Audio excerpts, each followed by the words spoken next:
For the time being, all around you seems quiet, as if you broke down the front line of defense and you have a brief moment of respite. However, if they had any backup alarms to let people further in the dungeon know that there was an attack, they have surely been activated. Meaning you don't know how long it is before you meet more resistance. Another thing of note that you were informed as well is that some of the cultists have been spotted fighting each other.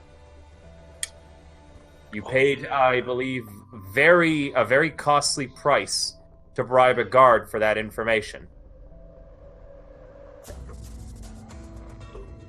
Currently stand in fetid, smelly, 2 feet deep water sloshing around your ankles, darkening your clothing and making it slightly difficult to walk.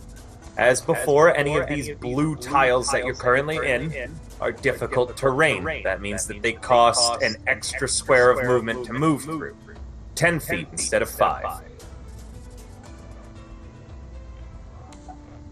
Stink and Erlana both seem to have come down with adventurer's fugue. Their eyes are glassy. And this means that they may act a little bit out of character as their players are not here. But they will try to support you to the best of their abilities.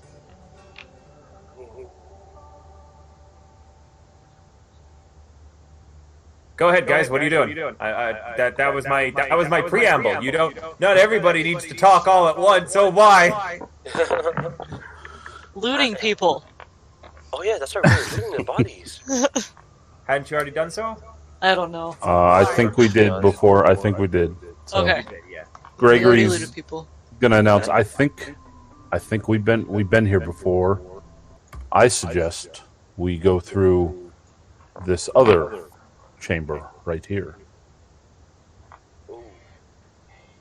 All right. I agree. Since I cannot see anything, and I think he can see better than me, so I'm just gonna follow his lead. Officer, you head over there and see the familiar secret door that resulted in you guys walking around in a perfect circle before. Heck yeah. Oh, that's right. Yeah. Oh, and I'm gonna cast light on Joe's battle axe. Again. Joe, your battle axe begins glowing and giving off 30 feet of light. Yay! It's so dark. Whoa. Alright. Wait a minute, so there's a secret door somewhere, because we just made a big ass circle, right? Yes, it's in this room that we're going into. Oh, okay. Oh, it says S for secret. Okay, nice. You guys slosh through the dungeon, coming into the secret door again. The water, as always, is stinky and unpleasant, and you can feel it leaking through your boots into your socks. Alright. I really don't like it down here. You come upon the familiar dead body, bloated and laying face down in the water with multiple stab wounds in its back. Was it me?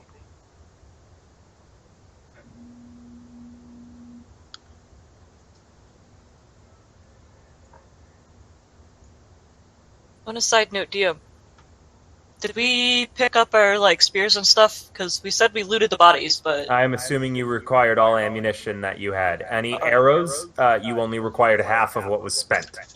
Okay. I rolled to see if the spears and such were intact that were thrown, and they were. Alright. Awesome. Thank you. No worries. Alright. Gregory says... I Just assume... wait. Sorry. Oh, go ahead. I assume that anytime you guys finish a fight, as long as it would reasonably make sense that you would have the capabilities of, you recover at least half of your ammunition. Spears only break, and other throwable weapons, if I say that they break. Yeah, so if I say that a spear is broken, then that means that you can't recover that spear, javelin, hand axe, whatever it was you threw. Arrows, you can recover half of what was spent. Crossbolts, you can recover 0 of what was spent. That ammunition, I don't think, is actually reusable.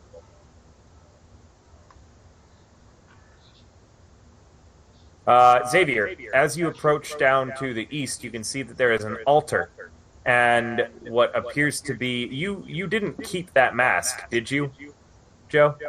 Oh, let me see if I have that mask. Yeah, if Yep, you don't I have have, any... I have it. I still have it. So, Joe, by the way, has been lugging around a 4-foot-tall mask on his back for the last little bit.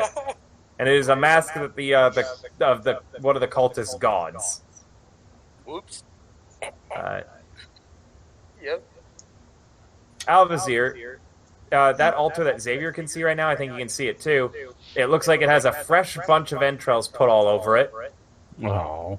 And it looks like they have put up a, not a nice big metal mask like the one that Joe has, but a smaller wooden placeholder mask. Looks like they've done their best to make that altar, again desecrated that you had consecrated last time. All your incense and everything that you had left on the altar is gone. Those bastards.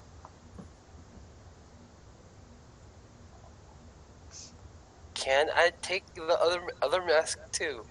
No. Well, you got to move into the room first. Go get it. Gregory is motioning for Joe to go ahead and take the lead. Alright. Is it me or is it lagging? There we go. Joe, do you take the mask? Yes, I do. Alright, as you lift the mask up, a puff of yellow comes out. Oh, not again. And I want you to roll me a con save, as the cultists appear like they have trapped the back of the mask this time. And they've done so with that same horrible yellow fungus that you encountered previously. 6. Aye. You should have a you should have a thing for this. Check your feet. My feet. It features and traits. Yeah, danger So I awareness, think that something like that. danger defense only goes off of dex saves. Features and traits. Where are you? Oh, features and danger sense? Oh. What does it say? Yep. At level. Yep, here we go. Oh, how to do it? There we go. Alvazir, I hope you have Lesser Restoration prepared. Okay, so question. We went over this last time, but Go we back were to all the altar, by the way, Joe. Okay. we were all sitting there healing him, but he was dying anyway. Yeah. Wait, I'm still dying? You remember last time that this happened, Joe? And they healed you at, your number health? So what this is that it's a condition. You can, Alvazir, you can, cure some of that with certain spells. You also can cure it through other means as well, but he's about to take a significant amount of damage because that's a nat 1. Well, R.I.P.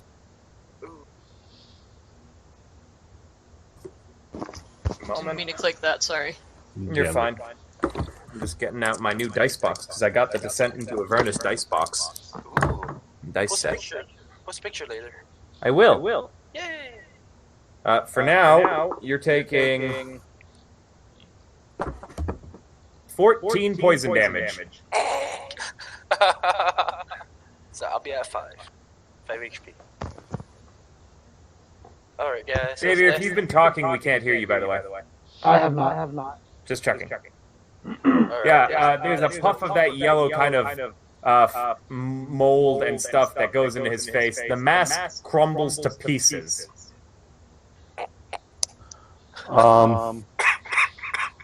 Yeah, he begins coughing and hacking, and you guys have all seen this happen to him before, apart from Xavier. Oops. I'll grab some of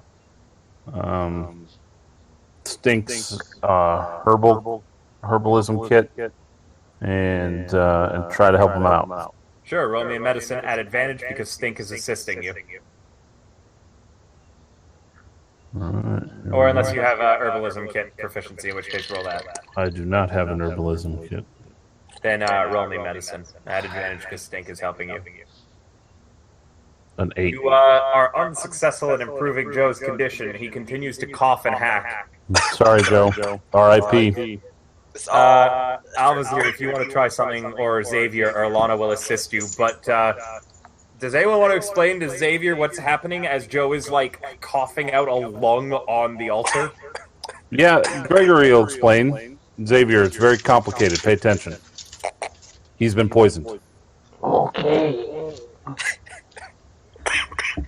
Is there another And, medkit somewhere? and he's probably going to die. Yay! Is there another medkit somewhere? An herbalism kit? Yeah. No. Just stinks as far as I know. Just... Can I give him one of the potions I have? You got potions? You gave me Yeah, sometimes I was dying, remember? I thought. I don't remember this. Is this in the other game? I don't think so. What potions do you have in your character sheet? I put 3 on there because I What thought you potions? gave me 3 regular potions of healing. Yeah, no, but what do they do? 2d4 plus 2 healing. Oh, I think you found those on someone. Oh, okay. But no, they will not help cure his poison. This is a condition. The party, you pull out your potions, the party already knows magical healing doesn't cure this unless it's specific. He's essentially caught a disease. I've already forgotten if any of my stuff will actually help him. No, you're not high enough level. Well, you can take that herbalism kit and roll another medicine with Erlana's help and see if you can get it out of his system again. Joe, they're again just shoving random drugs in you. I can roll for medicine this time. Oh my god, I hope I hallucinate again. You probably will. Alright, go and help him, Alvazir. Move up into 5 foot from Joe as you guys try to attend to him. Am I still rolling advantage? Yes. Because now Erlana's assisting.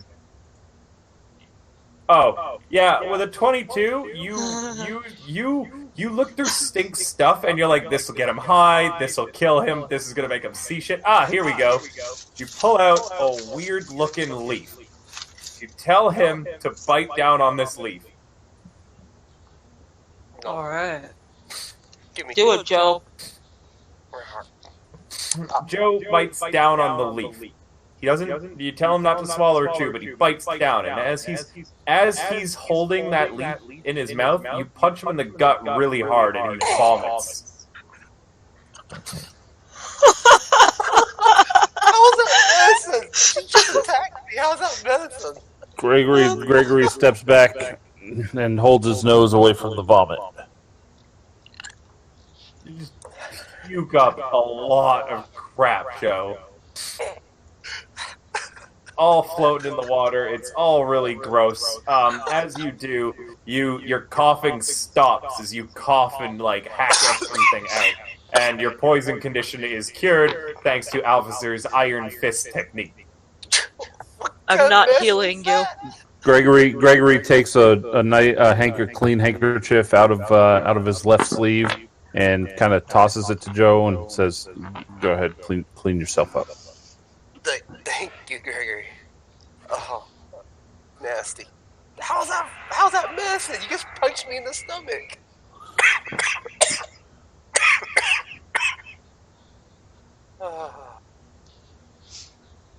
Stink goes, golly! And reaches out and cures you by 12 hit points. Yay. We better? Much better. Alright. Moving on. All right, Nice and Gregory. continue on your way after falling for the same trap twice. Well, technically Joe did. I shouldn't say you guys plural. Oh. Yeah, Gregory's going to say, turn to Joe, don't touch that tapestry. What tapestry? You look to your left, Joe, and you see a tapestry hanging on the wall directly beside you. It has its fringe has got a little bit of yellow mold on it. What it actually looks like is that it is a grisly scene of 4 faceless figures ripping apart a 5th one, whom is screaming. It's a 5 foot wide, 7 foot tall tapestry. I'll avoid it for now. Unless we can burn it? No, do you honestly, Gregory is like dumbfounded. Do you not remember? I remember The last time we were in here, you touched that tapestry. That's how you got poisoned the first time. I remember getting high. Okay, fair enough. Joe, you come back out into this area. Fair- To the north of fair you, the enough. door is smashed and destroyed. To the east, the door there depicts our tall armored man wearing a bucket helm whose right gauntlet is painted black and he clutches a set of Oh wait, no, you destroyed that door. Yeah, too, we didn't you? blew them up. Yep. The only intact door is the one to the south. Yeah, correct. Sorry, the east door's broken too. To the south, there is a carving of a cloaked figure whose face is hidden under a cowl.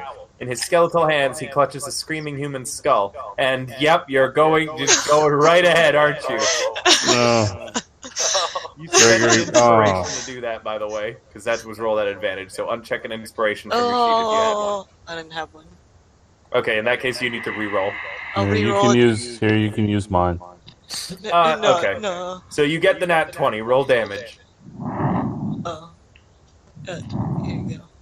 Oh, Another one of the Dungeon of the Dead 3's doors falls victim to your guys' murder spree. Oh no. there's bodies in here? Yes, Yeah. inside Great. the room, laying on the floor of this otherwise empty room, are the pale bodies of 3 humans in filthy black robes, arranged in triangular formation. A lit torch lies between them, and from what you can see, Avazir, from the doorway, there is a staircase to the left that leads down into another torchlit chamber. Dead bodies, my favorite. I'm gonna peer in there and see if I see any traps or anything. Sure. Let's see. Yep, looks clear to me. You're peering in from all the way over there, so you can't see around corners or anything, but you do not see any traps. There you go. Head on in. Alright. People with armor, Alright. go before me. Oh. Have the bodies been looted yet? You can look through them if you want. I'll do I it. don't think touching is a good idea. Oh, Joe, you begin touching the body, and that's the moment where they all spring up to attack. Yay! oh, nice. Initiative? As the guy that you touch reaches out and grabs your wrist. I headbutt him. Well, on your turn you'll be able to. You're pretty surprised since you just walked up to loot him. Whoops. Should we roll initiative? In a moment, they're getting a surprise round at the very least on you, Joe. Oh shit. Let's I see. tried to warn you. One's going to make an attack on Gregory as he surges to his feet, one on Alvazir and one on you, Joe, as they grab nearby bludgeoning weapons. Oh, there's The one weapons on here. Joe is first. Does a 14 hit your AC? 14, it does not. Does an 18 hit yours, Gregory? Yes. The guy has a plank that he's grabbed off the ground, and he smacks you with it for 1 bludgeoning damage. Oh. Luckily, he takes 5 cold damage. God damn it, you guys really love these. They hit me, haha, they die. Yeah, your armor, as he smacks you with his plank, your armor fires off a icicle spike that hits him in the neck, and he staggers, like, as he's getting to his feet to swing this at you. He staggers back, the icicle in his neck, kind of blubbering a bit as he swings his plank around. Alvazir, does a 10 hit your AC? Nah. The plank shatters on your armor, and he grabs hold of a spine that we'll call them that was hidden in his robes. It has a skull attached to the end of it with nails, and he begins to swing it around above his head. Everybody roll initiative. Alright. Make sure you select your token first. Oh. Yeah. They go, you fell for the classic blunder! I told you this plan would work, Earl!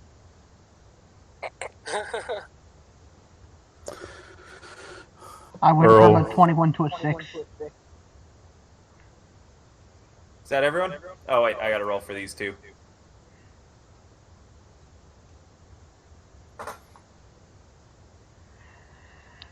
Joe, you're up first. Yay! Guy in front of you. He's holding what appears to be a jagged piece of stone. I will attack with my great axe. Cool. You recklessly attack him, having advantage on your attack. Oh, You I need got to roll. toggle advantage and roll. That hits. Roll damage.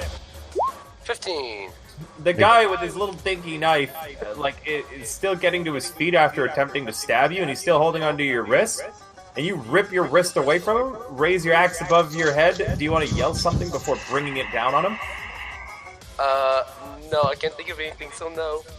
Nope. You don't yell anything. You just bring your axe down on his head, splitting it open like a ripe watermelon. That's what I like about Joe. He's such a quiet barbarian.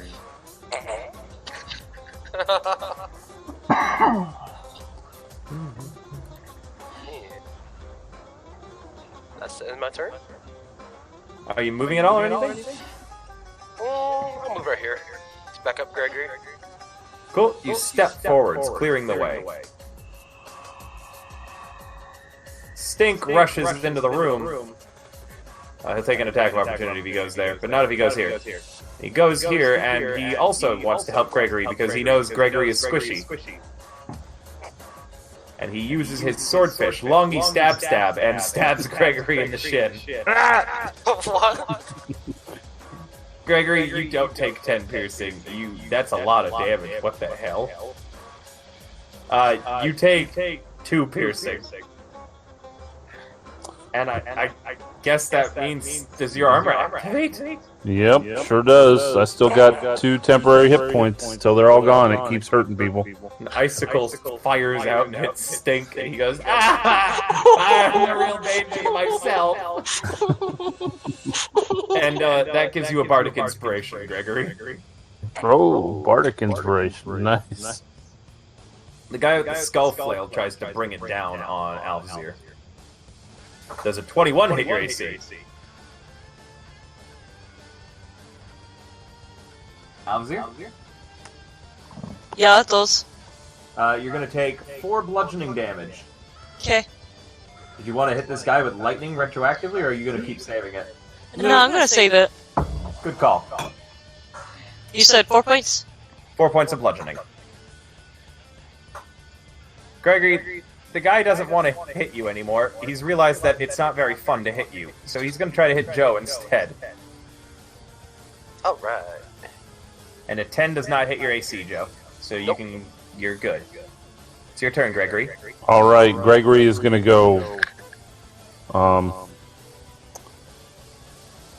He's going using the scimitar that he took off a dead guy. He's going to go, I don't like you very much, and try to cut him. Go ahead. You say, I don't like you very much, and you successfully cut him, dealing a wicked slash across his chest. He says, eventually all of you will be clawed down to the grave. If I could think of something witty, you would feel really bad right now. And that's my turn. A lot of steps to here, and let me just see if she has a ranged weapon, because she doesn't want to go in there. She could easily do stuff from out here. She doesn't, but she has a dagger. She throws the dagger.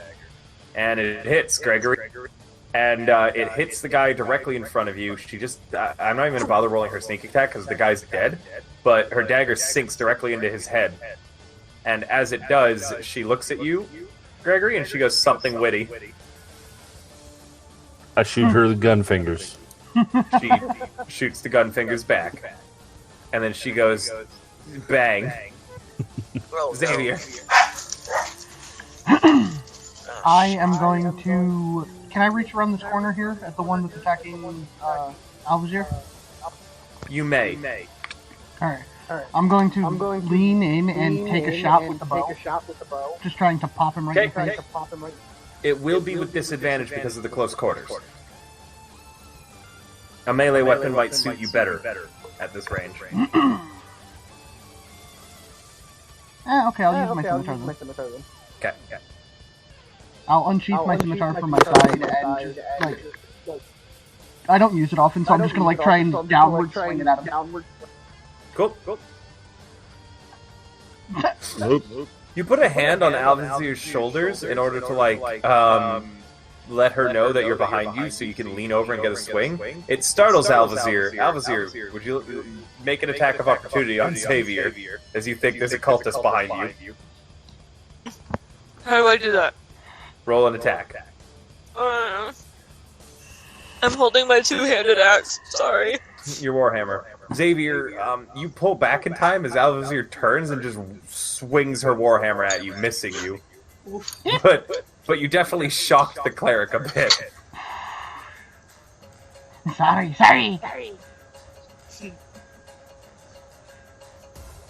Alvazir, it wasn't a cultist behind you after all, it was just Xavier. I yell, out of my way, and swing around and try to hit the guy in front of me. Turn around attempting to swing, but you just barely miss him. Apparently he's a little bit shorter than you thought he was, so your Warhammer just goes directly over his head. Gregory says, watch where you're swinging that thing. Joe.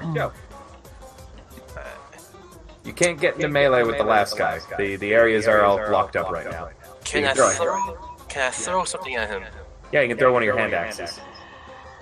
Since I'm doing a throwing, I don't use the advantage for reckless attack, right? You don't get advantage for reckless attack, no. Alright, I'm gonna throw my javelin at him. You won't get advantage either, but yeah, that hits. Roll damage. Alright. 6. Yeah, a javelin takes him in the lower belly, and he screams in pain. And he says, "The grave will take me soon, but not before I bring you down."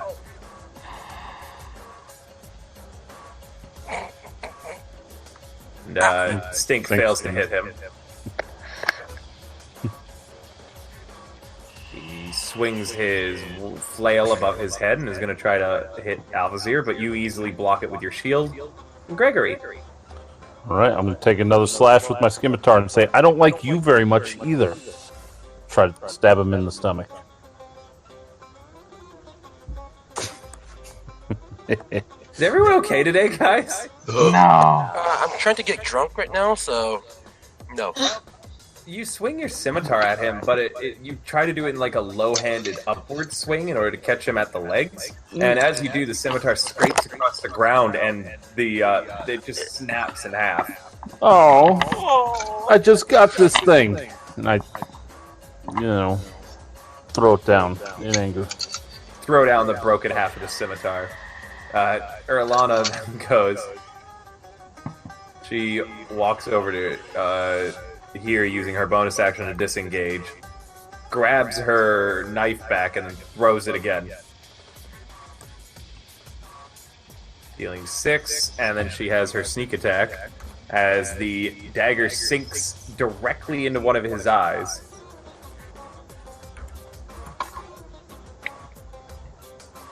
And it looks like it punctured back to the brain as the guy suddenly goes limp and topples forwards.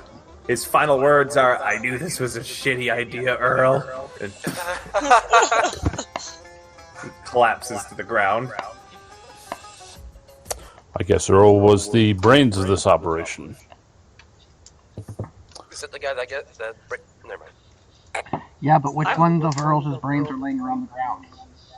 The one that's on my axe? To the west of you, there is a chamber that is partially collapsed around a stone sarcophagus that is open and looks to have been looted long ago. Oh. I'm going to try and search the body, see if there's anything that we should take with us. I'm gonna look around in this room and see if I see I anything notable on it. find everything. Your insight, Alvazir, notes that you think that this might be a very good hiding spot for things, and you can almost taste that there are valuable finds probably hidden around the area you're in. But that's an insight, remember. That's only to, infer things about the world around you, not to actually find them. Okay. Gregory, you look around, and again, you find an empty coin purse. Yep. Adding it to your inventory of empty coin purses that you keep finding. Oh. Jesus. All Xavier, at the same time, sorry. you look around. What is with all the nat 1s and nat 20s tonight? If this was one of those drinking sessions, I'd be drunk already. Yeah. Feast or famine. Feast or famine. Yeah, drinking sessions, by the way, if anyone ever tips $60, I go out, buy a bottle of whiskey, and then the next session is a drinking session, where every nat 1 and nat 20 I take a shot. If you drink me under the table, everyone immediately gains a level. What does it mean to drink you under a level? Wait, Drink me under the table, it means it drinks me to the point where I'm like, I can no longer continue the session because I am really drunk. The last time I ran a drunk session, it was one of the most hilarious, things ever, and I had to rewrite an entire campaign because of it. But it was really funny, and it was great. Okay, Anyway. question. Hi. Can we together donate the $60, or does it have to be one person? Oh no, who you wants can all of it? together donate it. That's just tips. If you guys all contact me and are like, hey, yeah, we're tipping this much for this purpose. Oh my goodness. Yes. Yeah, they're pretty fucking funny because after a certain point, I'm just plastered. It depends on how many nat 1s and nat 20s you roll, though. Today I would have had to have done 4 shots already. Not an hour into the session.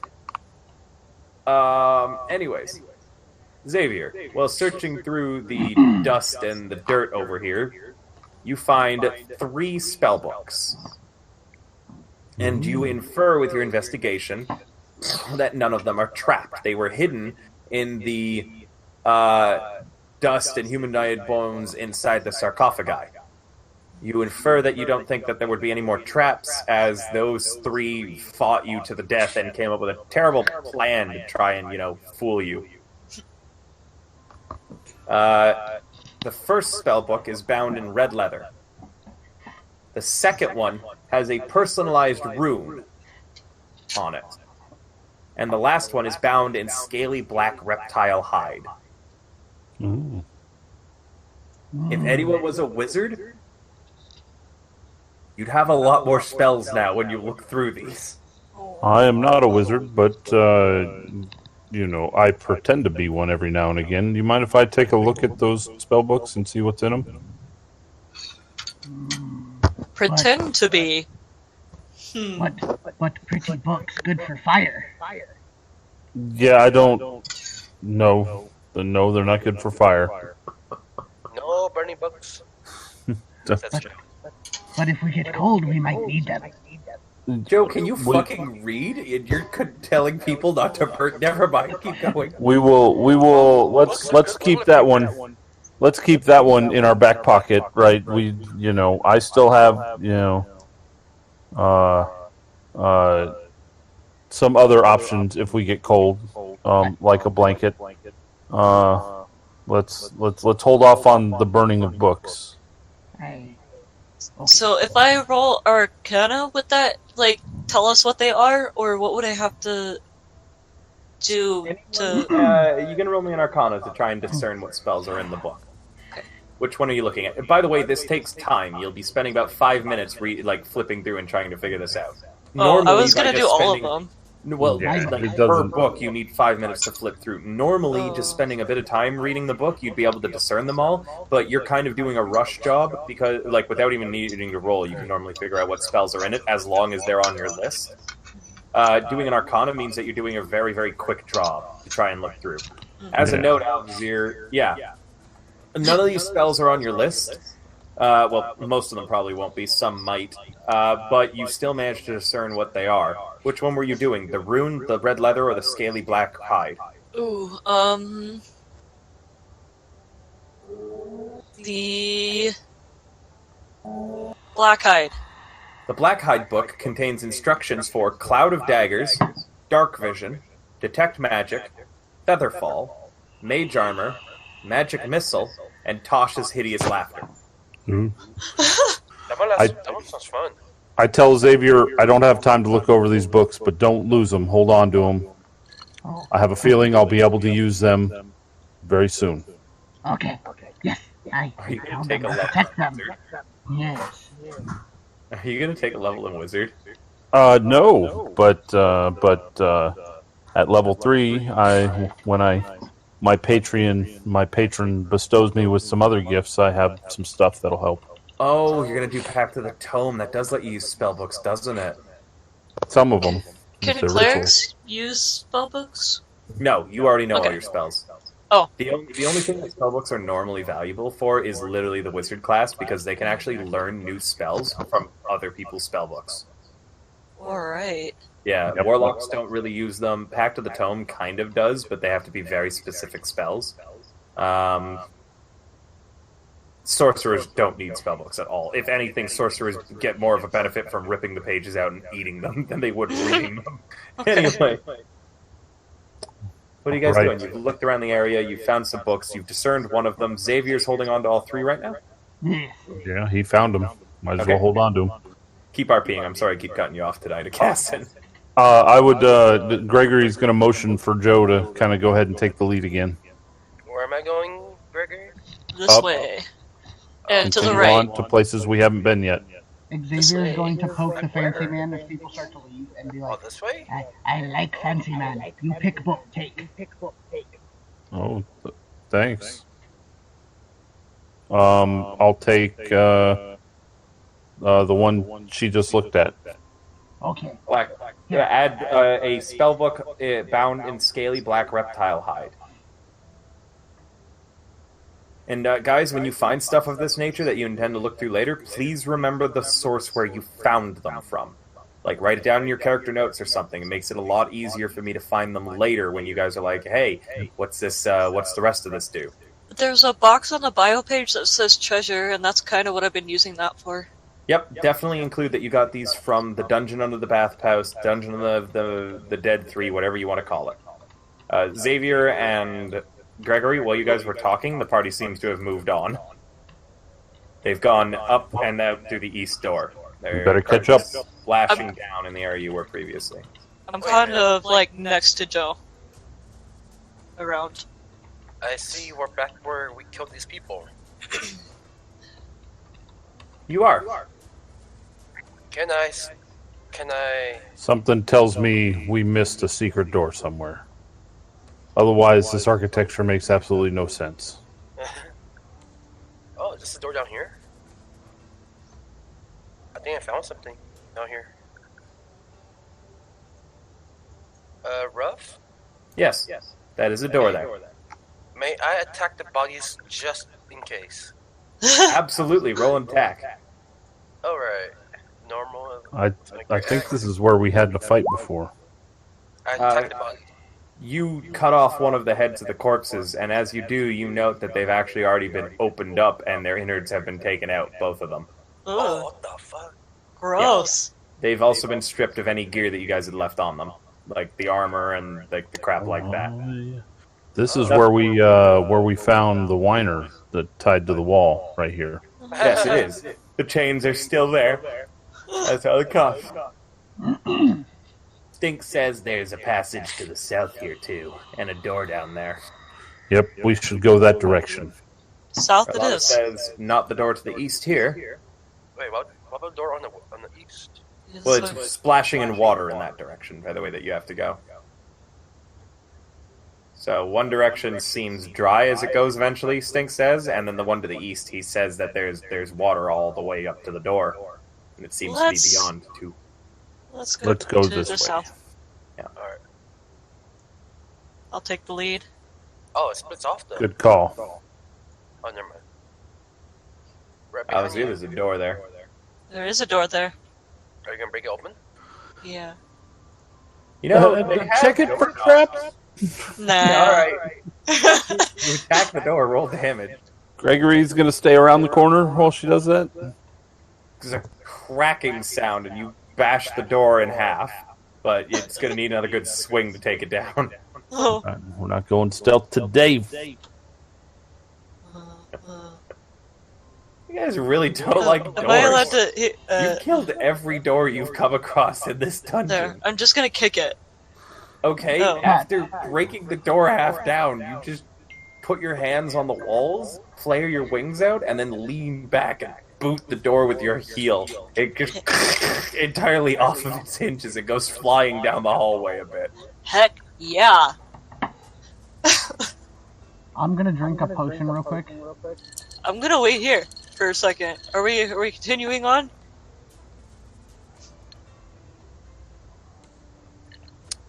Alright, onward. Yeah. A swarm of skeletal rats comes screaming around the corner, and as you step in Aw. a square, run into yours. Oh Both of you seem surprised that you were in that square, so there's no opportunity. There's no surprise round. But I am gonna need everyone to roll initiative again. no. Alright. The rats are small and skeletal. They shouldn't be too easy to smash apart. You're doing awesome. I hope. I rolled a nat 1 on initiative, so I'm just sitting there flailing around, I guess, while y'all are actually doing things. You're having a panic attack. Me too. Pat, just By the start way, drinking. the way swarms work. Swarms? Wait, what? Swarms work a little bit weirder than normal. Wait, is it more than one rat? Yeah, it's a swarm of them. Oh, shit. Yeah, there's hundreds of thousands of well, not hundreds, but there's thousands of rats that are skeletons. They are all around Elsvizir. They are all around Alvazir. They are crawling up her legs. They are clawing at her. They are trying to bite at her. It was nice knowing you, Elvizir. We're gonna have to burn you. How... Can I ask a question, Ruff? Absolutely. How does a warrior or an archer fight off thousands of rat skeletons? With shit Very like... difficultly. Okay. With great difficulty, do they? You need to Skill do and AoE precision. stuff to really affect swarms. Oh, AoE. I'm just doing this as an example. Obviously, it's not my turn. But, like, you would use, like, Thunder Wave or shit like that can do... I Stinkfish guess. bonus going, and he goes, rats, but they're skeletons. I can't eat those. Oh, nice. He thinks to himself. He looks through the many different things he could do. Ah, they're not immune to psychic damage. He casts vicious mockery and says, you're not even skin and bones. You're just bones. The rats fail their save and take 4 psychic damage. They feel bad about themselves. Xavier. Oh, and I need to change the music, I just realized. The rats feel bad about themselves. I hope they do. I am going to attempt to shoot the scully little head off the little skeleton bastards. Go ahead.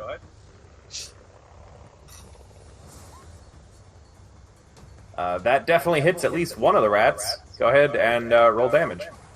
A single arrow punctures into 2 out of the hundreds of rats there. It does not feel like you had much of an effect on them as a whole. I do what I can. Ah, yes, my pretties. Feast upon them. You hear coming from around the corner.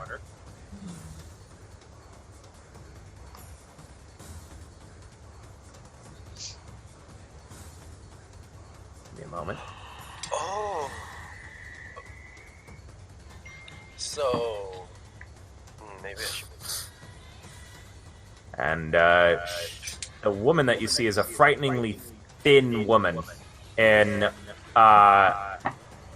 like a filthy black cloak. And she raises her hands and says, "Let's see how well you all fight in the dark." The magical darkness settles over the area. Centered on Xavier.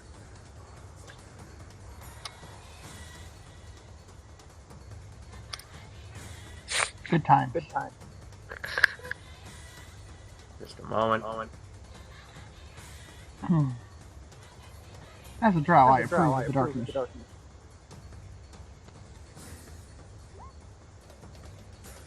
Someone give me 15 feet out diagonally in both directions, please. What? 15 feet out by measuring? Yep, perfect. Thank you. Oh shit, it's big darkness. And in the other direction? One more? Perfect, thank you.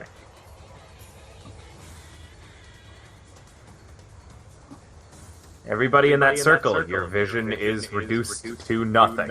I have devil sight. Oh yeah, you can see through magical darkness, can't you? I have a question. Does my glowing axe... It's extinguished. Darn. One moment. You hear Stink's voice in the darkness. Hey, you turned out the lights! Alana says, I don't like this. You are unaffected, Gregory, by the magical darkness. Gregory says, fear not, I can see perfectly. It says, that doesn't really help us, now does it? And she flails about, bumping into Stink, but accomplishing nothing. Joe? I move, let's see, can I run past Irvana and the rats and look for that lady? Which way are you going? You can't see anything. Well, I kind of, from what I remember, I could go right there, right there, right there, and right there. Hold up. You could just risk running into Alvazir. You'll have to roll me an intelligence or a wisdom check to see if you can remember the path correctly and not bump into Alvazir, who, don't forget, is currently flailing around a lot because she has skeleton rats all over her. My intelligence is 0, my wisdom is 1, so wish me luck. You cannot find your path if you bump into Alvazir. You're unable to move through her square. Damn.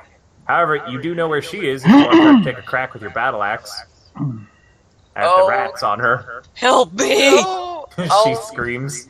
I'll attack with the rats. I'm scared I might hurt her. Go ahead, roll your battle axe. Do it! Wait, what's going on? Why is it? Wait, what? That was weird. Something's wrong with my screen. Can you not see anything? You're not supposed to see anything. No, like with my UI thing. Roll damage. Alright.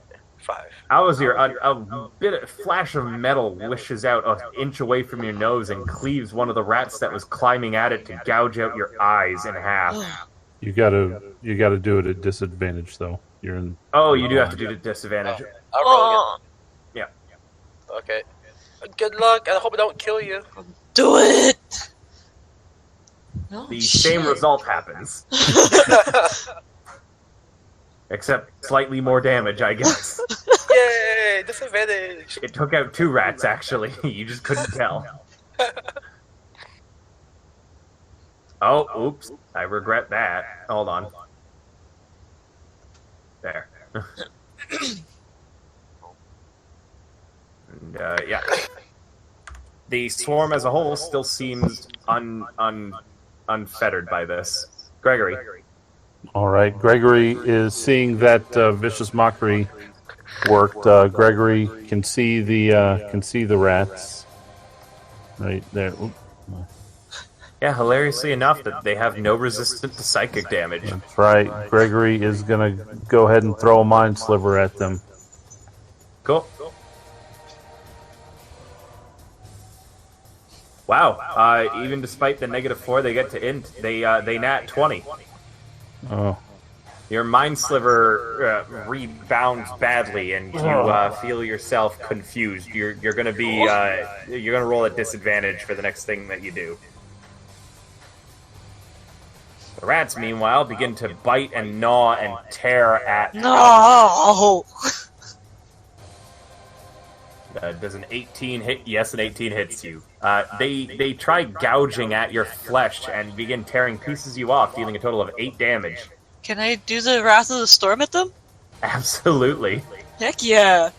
Lightning surges down and begins like little tiny bolts striking at the rats on you. And they nat 20 their save. So, yeah, the lightning. Do they still take damage? Entirely. No, because they nat 20.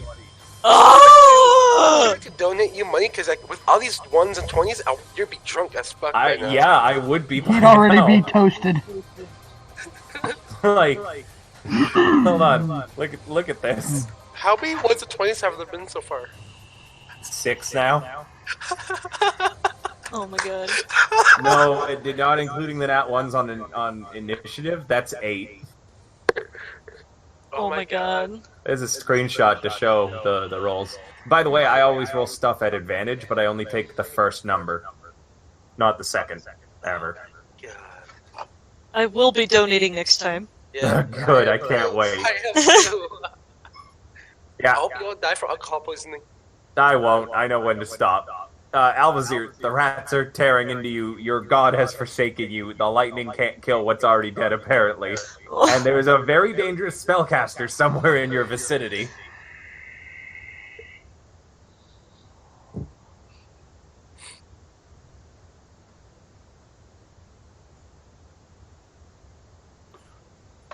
She's decided to take a tactical pause.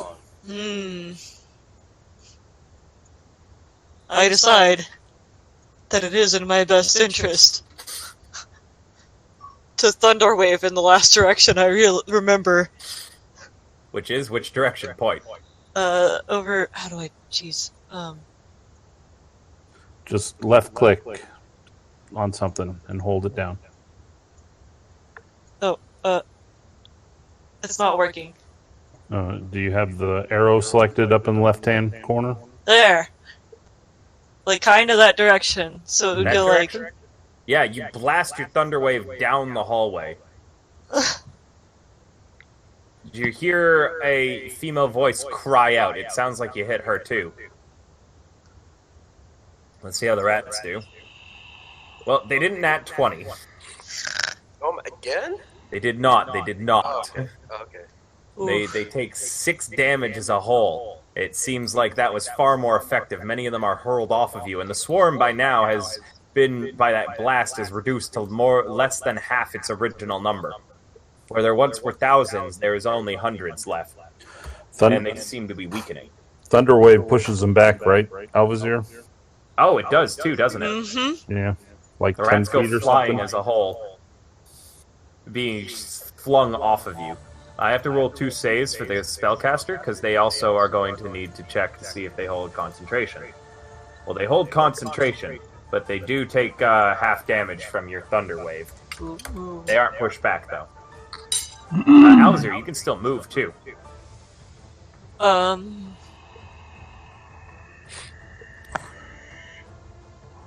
going after those rats. In the direction that I just shot my wave. Cool, how far? Go ahead and move your token. Is it half distance, or? No, it's full. You can move as far as you want right now. 5, 10, 15, 20... I'll stay behind this pole. So what happens is you sprint out of the darkness, rats scattering before your wake. You actually have vision again. Oh, I believe I forgot to change your vision in the first place. Shit. Well, either way, you sprint out and you find through the rats and you find a pole taking cover behind it.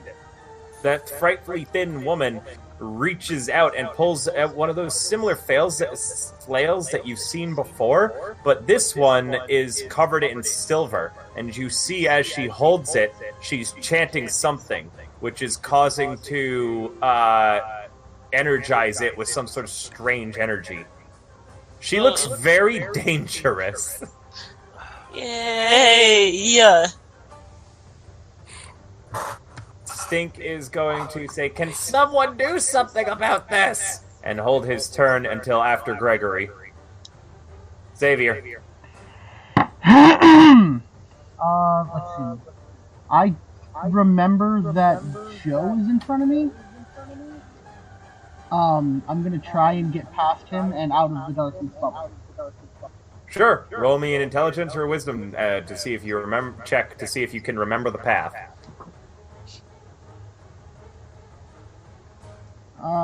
Intelligence or wisdom? Yes. Mm-hmm. Oh no! Jesus Christ, I would be super drunk right now. You would be shat-faced. She not only nat 20'd her concentration check. That's 10 shots by my count. Anyways, Oh my god. Xavier, you not only don't remember the path exactly, but you walk directly into Joe's battle axe and take 1 damage. As he's not swinging it, you just walk directly into the metal and it cuts your cheek. It doesn't look like you're getting past him this round. Oh no! Can I use the bonus action to try again? I'll allow it. If you want to yell something at Joe, he can still hear you. Just walked into him. Put the damn axe away! Girl, what? No, don't! This time you recall the path around him, and you duck beneath his axe and can move forward.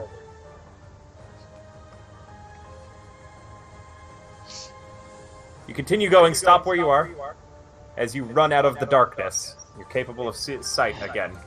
But the problem is, you don't see any of your friends. Shit. You've come out a different way, you think. There is a door to your southeast that you can see from here, though. Cool. That's all I'm doing. Okay.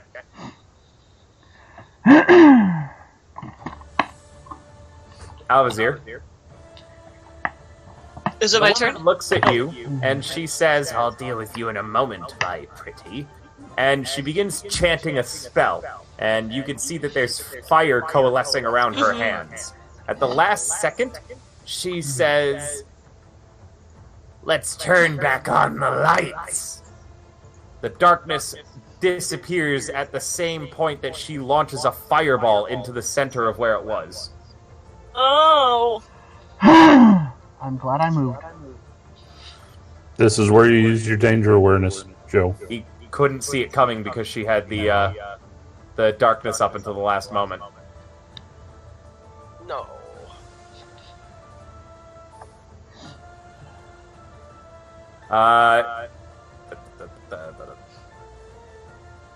Right here. I need 20 feet out in both directions. Oh, she does step over to here first, though. Actually, she goes all the way over to here. Can she still see that spot from here? Hold on, let me check. She actually wouldn't be able to see that spot if she moved there. She see it from here. She still can't. That'll blow her up. She doesn't actually do the fireball. She does release the darkness, though, and it's in order to do something else. I just have to figure out what that is. Hold on.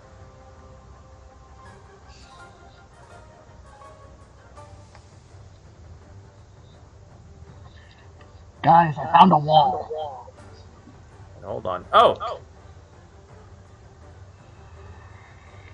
No, I don't want to set that precedence. I was thinking, Cassin, because I thought you'd appreciate knowing what I was debating doing there.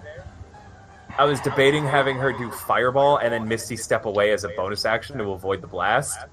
But I was like, I don't want to set the precedence of that being possible. Oh, you know we would do it. I absolutely know you would. She drops the spell in order to move over to here, Alvazir, and to strike at you twice with her strange flail weapon. That doesn't hit. She swings a second time, and it misses you as well. Good job. Hisses at you angrily. Taunt her. There's a corpse splayed out here, by the way, in the room. This partially collapsed room has 3 wooden beams bracing its ceiling. Situated between the beams is a scorched wooden table with a human cadaver resting atop it. The woman with the cowl hisses at you angrily and then uses Misty Step to teleport away.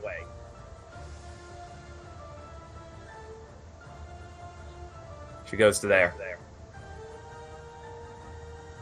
Erlana says, "Thank you for removing the darkness," and runs forwards. Seeing the rats in her way, she begins to set about moving them out of her way. Her weapons, a flashing flurry. But as always, she can't do a hell of a lot because they're still, you know, warm. However, there's very few rats left when she's done. Joe. Let's see. I am gonna move right here. I want to run. Is it possible for me to run past her or no? It is. There's no more darkness impeding you. I You will can do swipe so. at the rats as you go by, too. Yeah, I will do so. Yes, right here. Okay? Where's my button? Here The it few is. rats that remain as you stop in their square begin to try to climb up you. I don't know why you're rolling at disadvantage. You should be rolling at normal now. You're out of the darkness. about that. 18. An 18 will hit. Roll damage. 7. Yeah, you shatter the remaining rats, killing them all. Yay! And can I continue moving? Absolutely. She goes, my babies! 10, You'll pay 15, for that. 20, 25, 30. Right here. Right next to you, Officer. E.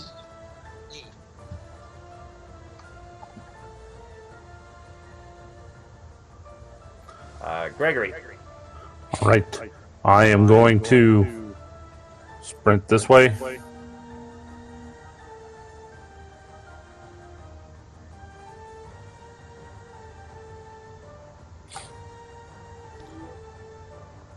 And then, how far away is she? Where is that? The lady? She's It is. 40. She is taking cover behind the altar and the body. I'll be gone, foul creature, and I will throw my sacred flame at her. Go ahead. And everybody will see a little unicorn horn appear, and then bloop, a little flame. She ducks underneath and the flame just barely misses her. Yep. Emphasis on little flame. Rolling a lot of ones today. Yeah. Stink then gets to go. 30. He goes to here. And he says, boy, I really wish I had a range. Your face is stupid, as he casts Vicious Mockery. He's also rolling ones. She fails to resist, and she feels a little bad about her face being stupid. So bad it hurt her psychically. Alvazir. Okay. I'm gonna run up to her. Okay. And then I'm gonna attack.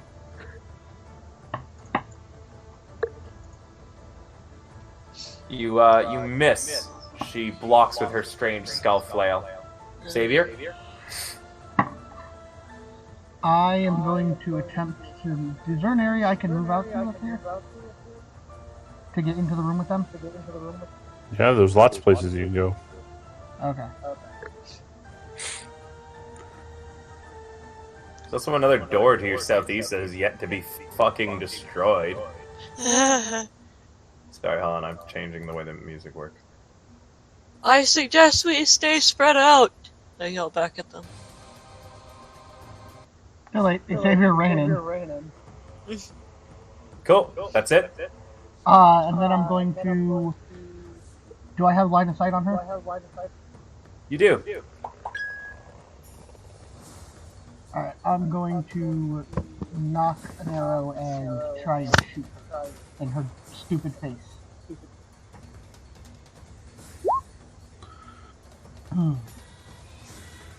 You putting an arrow in her stupid face? Yeah, stupid face. Hold on, let me just make sure that you didn't go too far. No, you didn't. Perfect. Yeah, that'll hit. Roll damage. Arrow strikes her in her stupid face.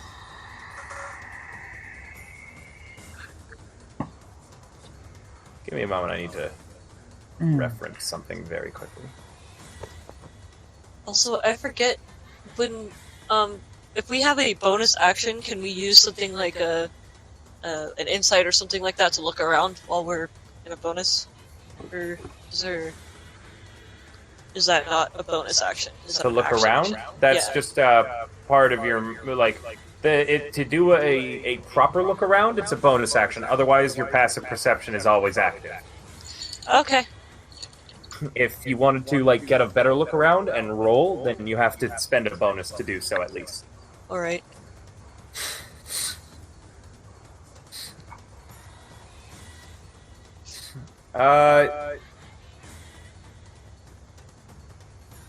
She swings her flail around and tries to strike at you twice, Alazir. Again with it. 21 will hit you, correct? Yeah. So she bashes you in the face with her flail, dealing 8 bludgeoning damage. Yeah, that'll happen, but hold on, because something else is happening first. As the flail connects with the side of your face, you feel a terrible chill run down your spine. Visions of your death begin to haunt you. Guys, Alazir's face rots away, and she now, on the cheek that was hit, there is no skin. You can see directly into her teeth. Was that? 18 necrotic damage. I don't do necrotic damage. I have resistance to it. You take half damage of that then. That means that you still take 18, but it gets half to 9. That actually prevents you from getting a permanent injury, but it still puts you into bleed out, I'm pretty sure. Wait, 9 total? No. 8 bludgeoning, and then 18, and you get to half the 18 to a 9 for a total of 17 damage. Yeah, I'm down. Alvazir drops to the ground, her face partially rotted off. No! Her skin is still leaking off of her body. Oh. The cloaked woman begins to cackle. Erlana rushes forward. 30. Hopping over and taking a defensive position directly above Alvazir. She swings her short sword and her dagger. Sorry, just one short sword and then the other. Dealing a total of 14 damage. Not 24, only 14. The woman cackles maniacally and points and says, "You'll be next, dearie." You're next, Joe. Alright. Get her, Joe. Alright, I'm gonna use my reckless attacks. I get to roll advantage, right? Yep. As a note, she'll have advantage against you on her next turn, but you can run forwards and hit her. Make sure you get within 5 feet. I have a quick question. So, let's say I've used reckless attacks, so I'm on advantage, right? What happens if I use inspiration as well? Nothing. Oh, okay. You can just use inspiration or roll at advantage without giving reckless attack. What you could do is you could use your inspiration the turn after when they attack you to try and to make them roll normally instead of at advantage. I will do so. Alright, let's see. 5, 10. There she is. I'm gonna attack her with my axe. You're standing on top of an altar where there is a corpse splayed out over it. You leap up on top of it, or did you want to go somewhere else, like over here behind this pillar? I'll do that. Okay. And rolling advantage, great X. Damn. It doesn't hit, just barely it doesn't. She ducks behind the wall as you swing, and your axe takes out a chunk of it. Damn. Gregory. Hold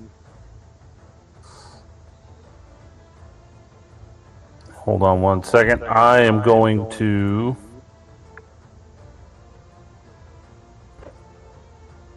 Oops, I got the wrong thing selected. I'm going to sprint up here.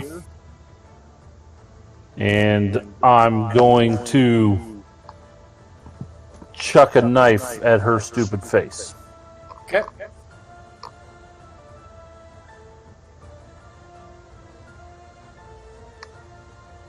And I'm going to use my Bardic Inspiration. Go ahead. While I do that. Your knife hits her in her stupid face, dealing 4 damage. She reels back, cackling madly.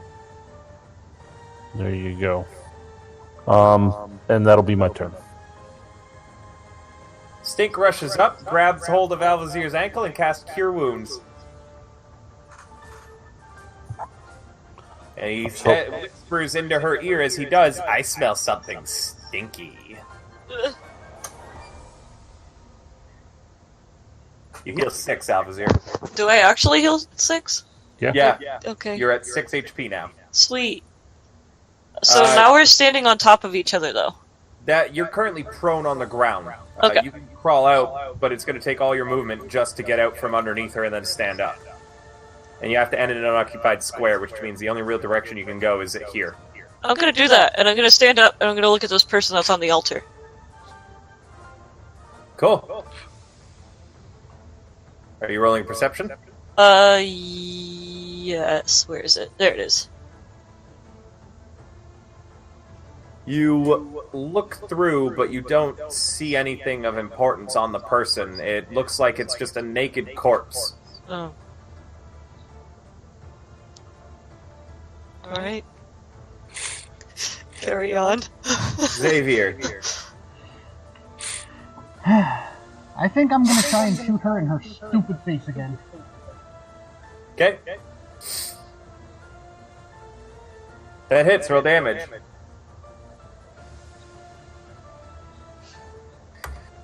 You hit her in the chest with an arrow and she staggers back and hits the wall. She says, "Very well. If I am to die here, I'll take you all with me." Oh no! Begins chanting a spell. Fire coils around her hands.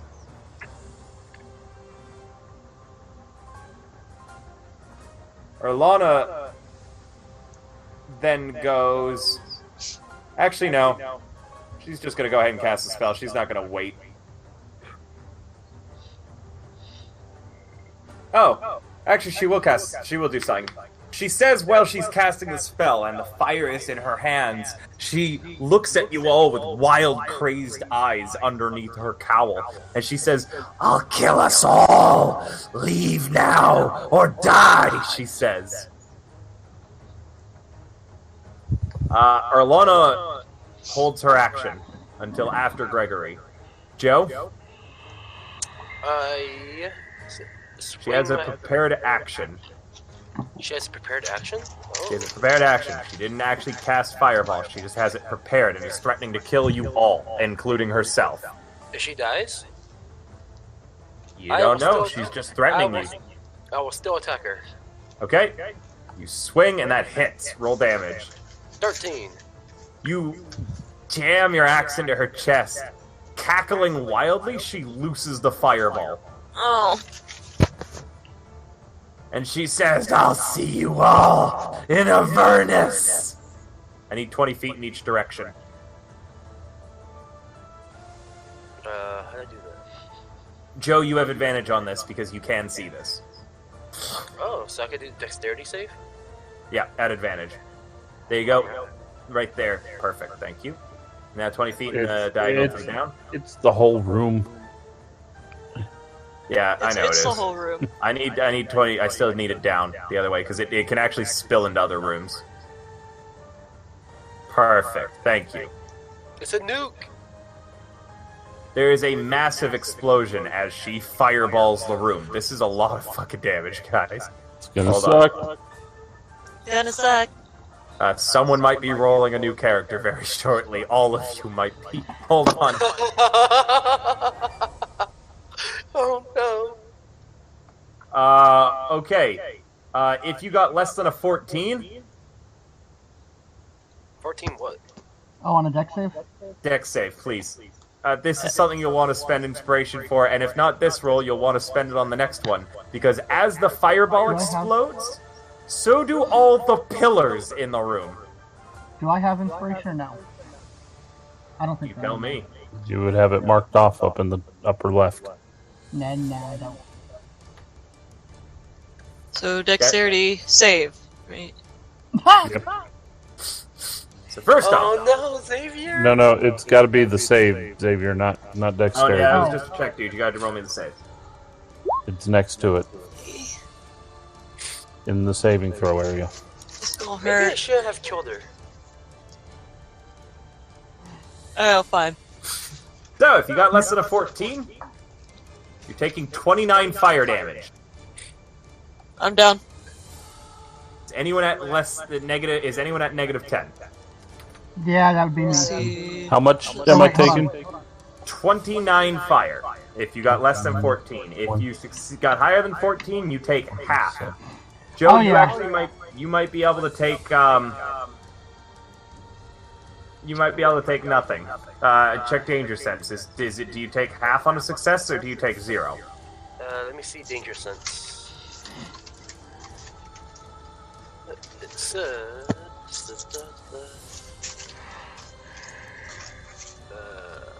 No, it's just advantage. Okay, so you're going to take half of this. So half of 29 is 14.5. 15. So you're going to take 15 damage from this effect. Yes, sir. Wow, I'm at 2 HP. Yep. Let me roll now for Alana and Stink.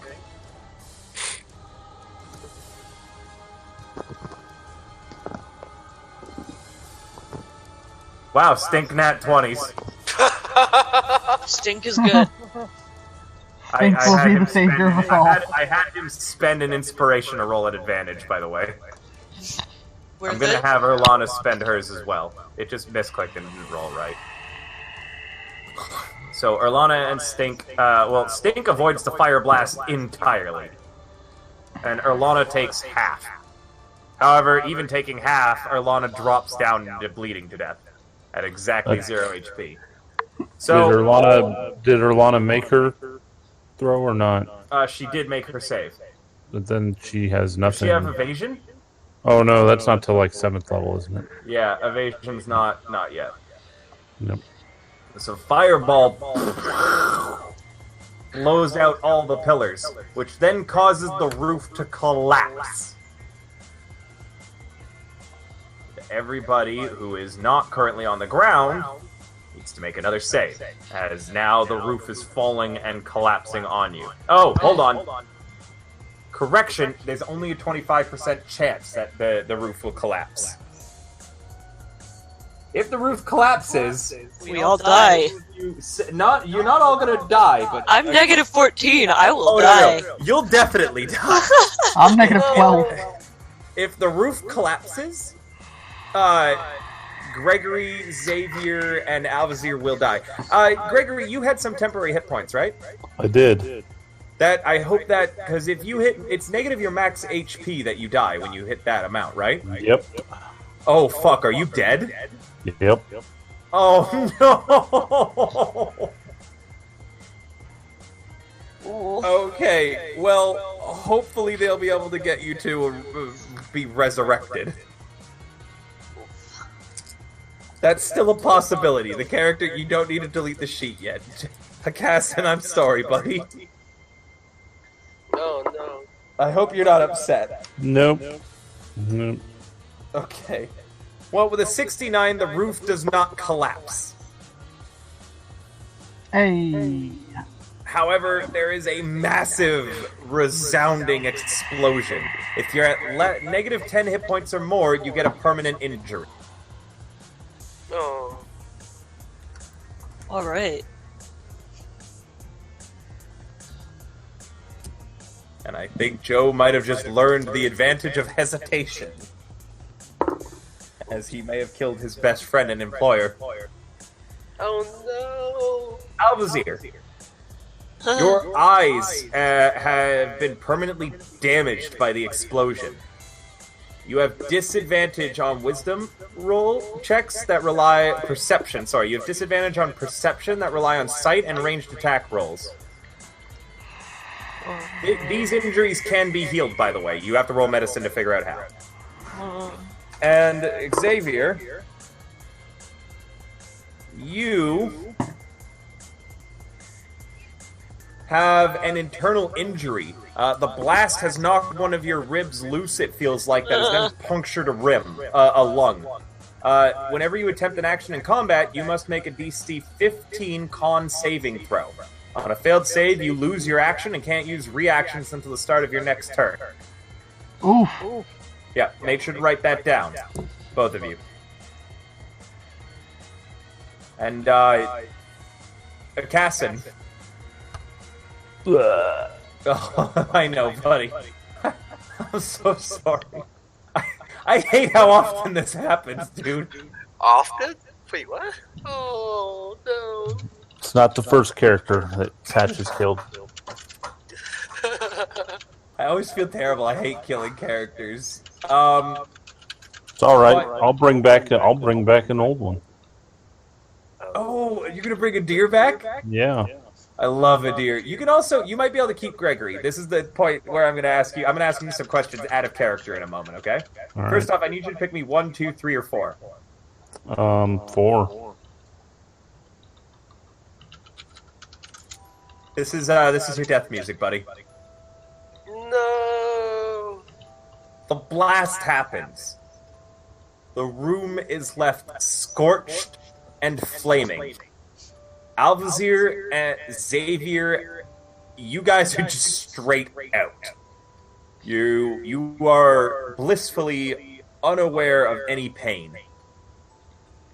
You feel nothing at the moment because you were both unconscious. However, as you fade into that blackness after the blast, you hear a weak voice. Gregory, would you like to say any last words? You can also describe what condition you are in after the blast.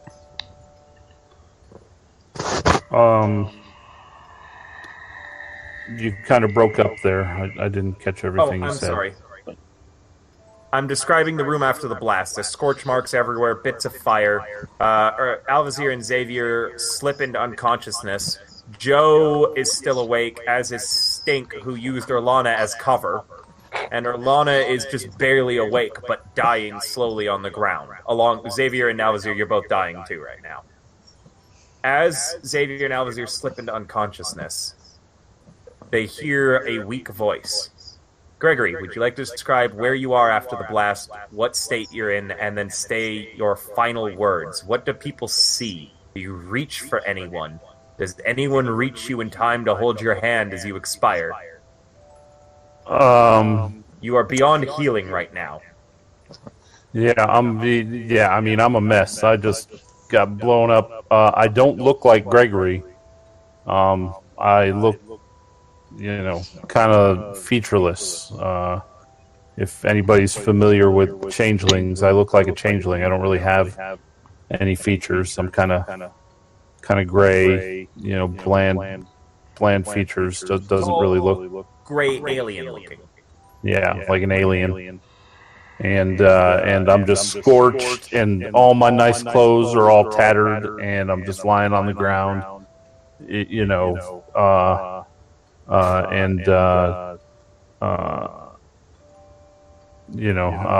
Do I call out to anybody?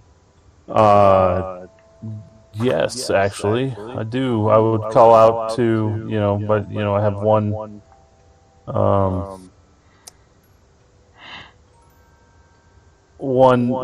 regret that is on my mind, and that's that I left Billy back in Ilantrell, and so I call out to Billy as I slip away. No.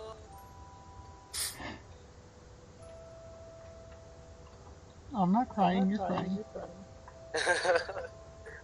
Cass, it is at this point where I asked if you would like to preserve the character or not. The players will have a chance to resurrect you, should you like to preserve Gregory, or should you like to carry on with a different character. They might not have access to Revivify and spells right now, but if you'd like to play a character in the interim while they're trying to revive Gregory, you can definitely arrange that. But I just want to know if you want, out of character, do you want them to go through the trouble of trying to resurrect Gregory, or would you prefer just to switch to a different character? No, I can switch to another character. It's I'll be sad that we lost Gregory, and we'll move on. Okay.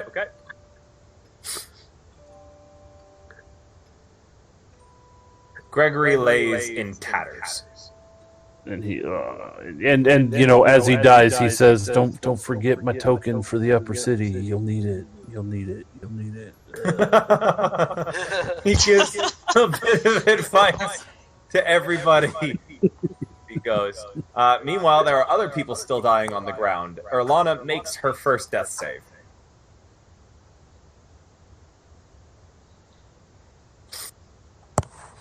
Stink rushes over and says, "Gregory, no! And he tries to not cast spells, but he does try to channel some energy into you. It's clear it's not taking. And he looks up at Alvazir and Xavier, and He then, seeing Gregory being beyond help, moves Gregory's body a little bit to prop him in a sitting position, closing his eyes as his back rests against the pillar. And he runs over to Alvazir. He reaches down and he casts Cure Wounds on Alvazir, healing and stabilizing her.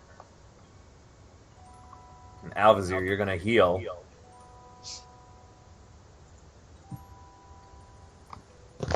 Okay. Do you want a new character sheet to cast him, by the way, right now? Yeah. Yeah, you can give me a new one. Yeah. I hope you're not upset, buddy. Nope, it happens. Gregory had a good life. I may use him in another game. I like that character. I actually really liked him, too. I really like Gregory. Yeah, he was awesome. Xavier liked the fancy guy. I like the ogre. Well, if you guys like him, don't forget, you can try and resurrect him, and at the very least, even if Akasa doesn't want to play him, you can resurrect him and he can retire. Stink heals you 8 hit points, meaning that you are at 8 hit points, Alazir. You never go beyond negative. I only check at negative 10 to see if you get a permanent wound or not. Alazir? Okay. Yeah. Your vision, however, does not recover. Everything seems a little blurry and out of focus to you.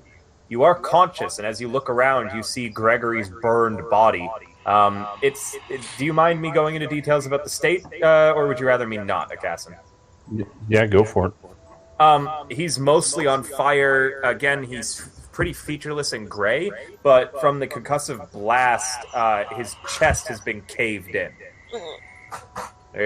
He's clearly beyond healing. There is strange kind of translucent blood splattered all about him. His head is down, resting on what remains of his chest. I believe that was Stink's last spell slot, or else he would heal Xavier too. But if not, then yeah, he got the other healer up so they can do stuff. Yeah, he's out of spell slots, and he points at Xavier and Orlana. He says, "They're dying! I can't do anymore." He holds out his herbalism kit. Drugs? Alvazir, your ears are ringing, your vision is blurred, you're currently on the ground, you don't feel good. I'm going to heal Xavier. Do you stagger to your feet and, go over to him, or do you just kind of, crawl? He's right beside you. You can tell that he's very clearly in shock. He's actually not passed out entirely. Xavier, while you're unaware of what's happening around you right now, your eyes are actually open. You're kind of twitching on the ground, clearly in shock. You can see that he has something wrong with him that is much more severe than your blurred vision. I don't even get up. I just roll over and reach out to him and grab him. Okay. And I hit him with a Cure Wounds for 1d8. Okay. Oh, that's not how that works. It's actually plus your wisdom modifier, too. Don't forget. Let's try this again. Here we go. Yeah, you healed 10 hit points, Xavier, so you're back at 10. It's not enough to fix your ribs, though. Not your ribs, but whatever's wrong with your body. And you still are having trouble breathing, you don't feel good. There's something clearly very wrong. You're in intense pain still. Was there anything else? I guess I'm gonna get up. I'm gonna be standing now. You get to your feet, grabbing hold of the altar with the corpse on it, which has been blasted to pieces, by the way. As you stand up, you kind of look around at the destruction around you. Xavier, you're currently prone on the ground.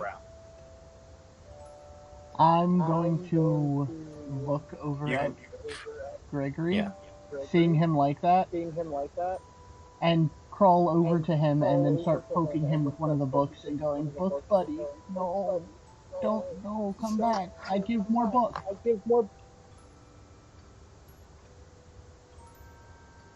It does not help. He is beyond hearing. However, Akassim, until you're playing a deer, your spirit still floats around the room, so you can go ahead and you're aware of things, at least in character, okay?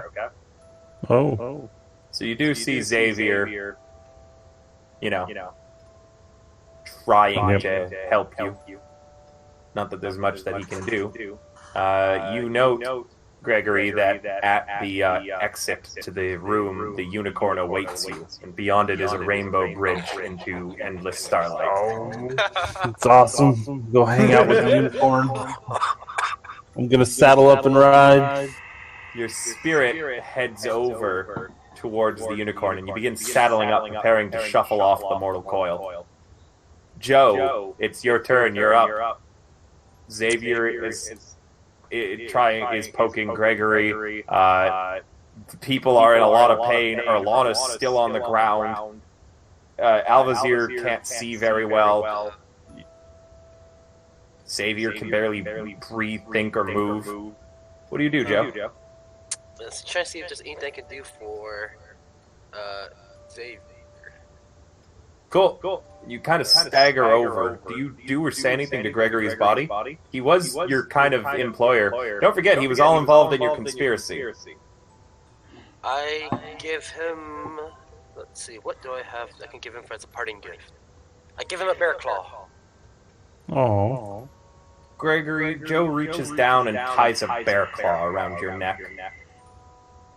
He holds up your head for a moment, and Joe, you look into the the closed eyes of your friend, who is not in a different shape than you ever expected him to be in. This to all of you explains why he was constantly, saying he had a friend. He was all of those people that you knew. The mystery is gone now for who he was and how he was. You know that he was always there in whatever form to offer you a helping hand. Do you just give him the bear claw? Do you say anything to him? I'm crying too much to say anything. Joe is crying and sobbing. Oh, so he's an emotional barbarian. That's good. Did you want to do anything for Xavier? Or did you just want to be emotional with Gregory for a bit? There's nothing I can do. Let's see. I have nothing for medicine or anything. Well, Gregory's just trying to make sure, his spirit that's floating around is just trying to make sure everybody in the room knows to loot the body. You hear a whisper, and all of you hear Gregory whispering from the beyond. Don't forget the loot.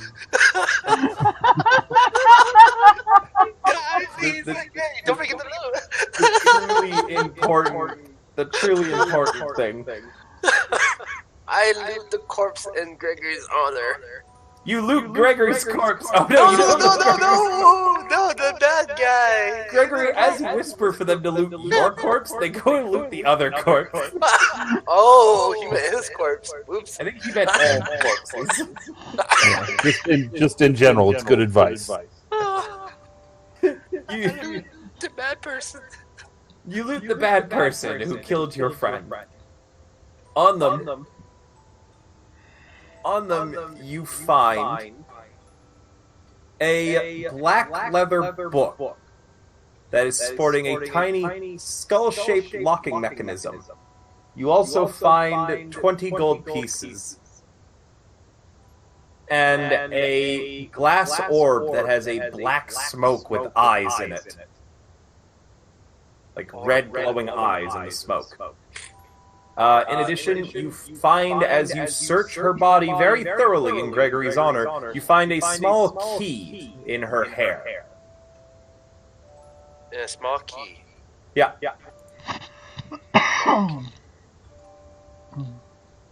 Alright. Yes. Do you do anything else? Can I chop off her head and keep it as a trophy? Yes. You step on her chest and begin hacking away at her neck to take it off of her body. Gregory, your spirit has finished saddling up your unicorn. We are riding off over the Rainbow Bridge. You ride off over the Rainbow Bridge and into Gregory's next adventure. Your unicorn not spiriting you away to the afterlife as you had expected, but instead taking you across the multiverse onto your next adventure.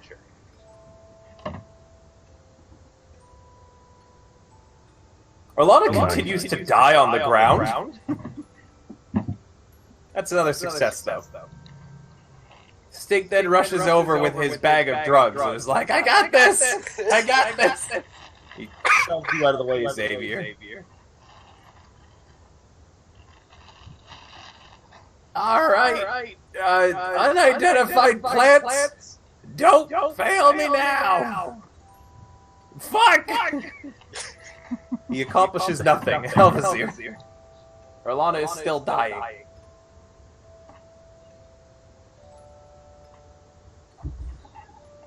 You reach out and you heal Orlana 2 hit points.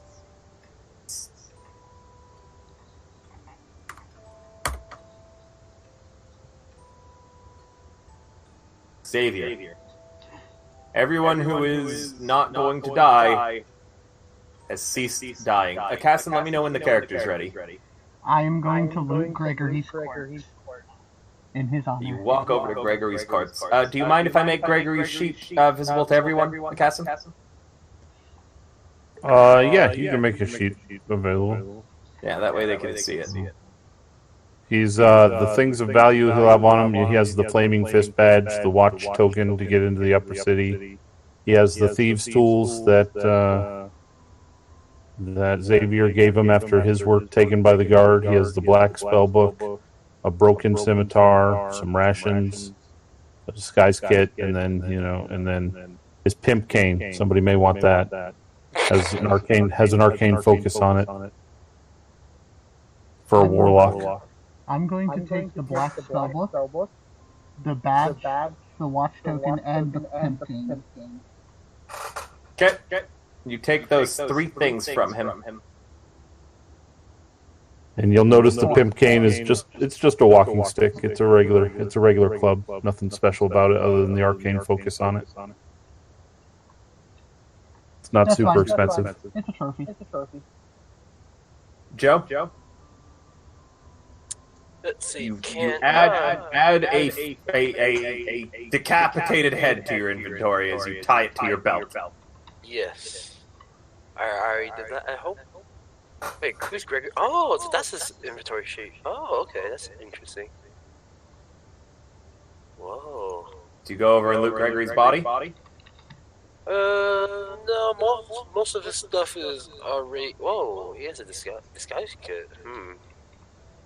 No, can I... You take his money, no one's taking the money. Oh, he has money? He does. Gold, yeah. I'll take all of his money then. Okay, so you should see the money on the side of his sheet. He's got a gold. I believe you have 15 silver and 12 copper as well. Yep, adding those right now. Wait, delete those. Do I still have another action?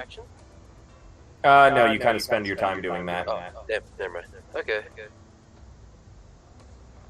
Orlana just kind of gets up and staggers over the group and is like, ow, what now? Is there anything we could do for Ashvana? Or wait, how you say it? Alvizir? Orlana says? Yeah, Alvizir. Oops. I mean, I think you and I are worse off, big guy, she says.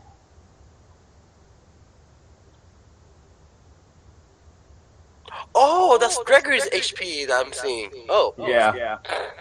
She sits down against one of the scorched pillars and is very, very hurt. Should we escape and try to recover ourselves? Stink chimes in and says, isn't that just going to make the Flaming Fists come after us? Well, either we stay here and maybe risk more death, or we can heal and not die. If we leave, will they even let us leave? They've got the whole area cordoned off. Erlana says, either we stay and we die, or we leave and we die. This doesn't exactly seem like a fair situation. Maybe we can sneak past them? Because I got a feeling that taking a long rest here will be a bad idea. Erlana shrugs and says, I wouldn't recommend sleeping here, but maybe we could take a bit of a break. If that woman was really strong if she can cast such a powerful spell. I don't know, though. We could try to leave and escape and deal with what may come. She points at Gregory and says he'd been kind of coming up with most of the plans lately. I think that we need someone else to lead us right now. Maybe we can... Eyes turn to Alvazir, the former leader of your guys' little conspiracy. I'm just testing something. Go ahead. Awesome. Nice. Did you give him the macro? I know, I took it right out of his thing. Just because in honor and memory, if I ever bitch slap someone with that game. Oh my god! In honor, the GIF is there. That's pretty great. Gain an inspiration. Yeah, I don't know how you did that, but I love it. But Nice. Alvazir, eyes are turning to you when talk of a leader is happening, because Gregory had been kind of leading you guys, and he can't lead you anymore. So someone's got to retake up that burden. The group seems like they don't know what to do from here. That was the reason we all died in the first place.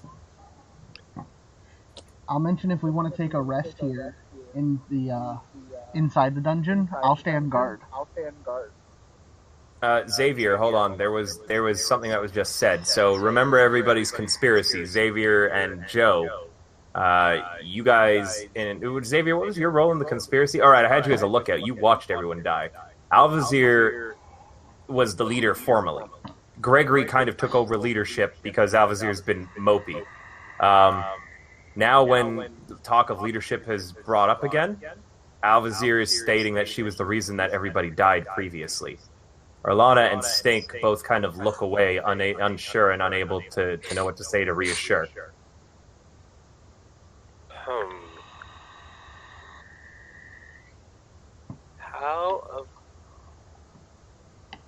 So our options is stay here, or try to risk a flaming fist. Is there any other options?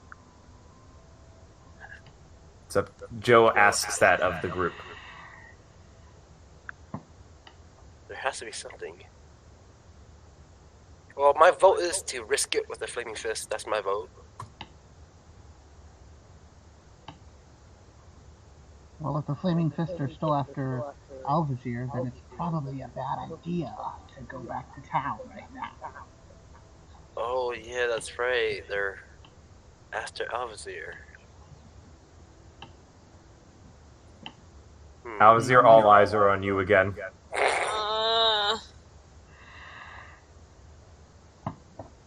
You can do it. Have faith in yourself. Search your feelings. You hear Gregory's voice from the beyond telling you to have faith in yourself, Alvazir, and to lead the group and search your feelings. I have an idea. Gregory still has a disguise kit. Maybe we can disguise Alvazir. Your wings flutter behind you, Alvazir. Oh. Very large and very, very noticeable wings.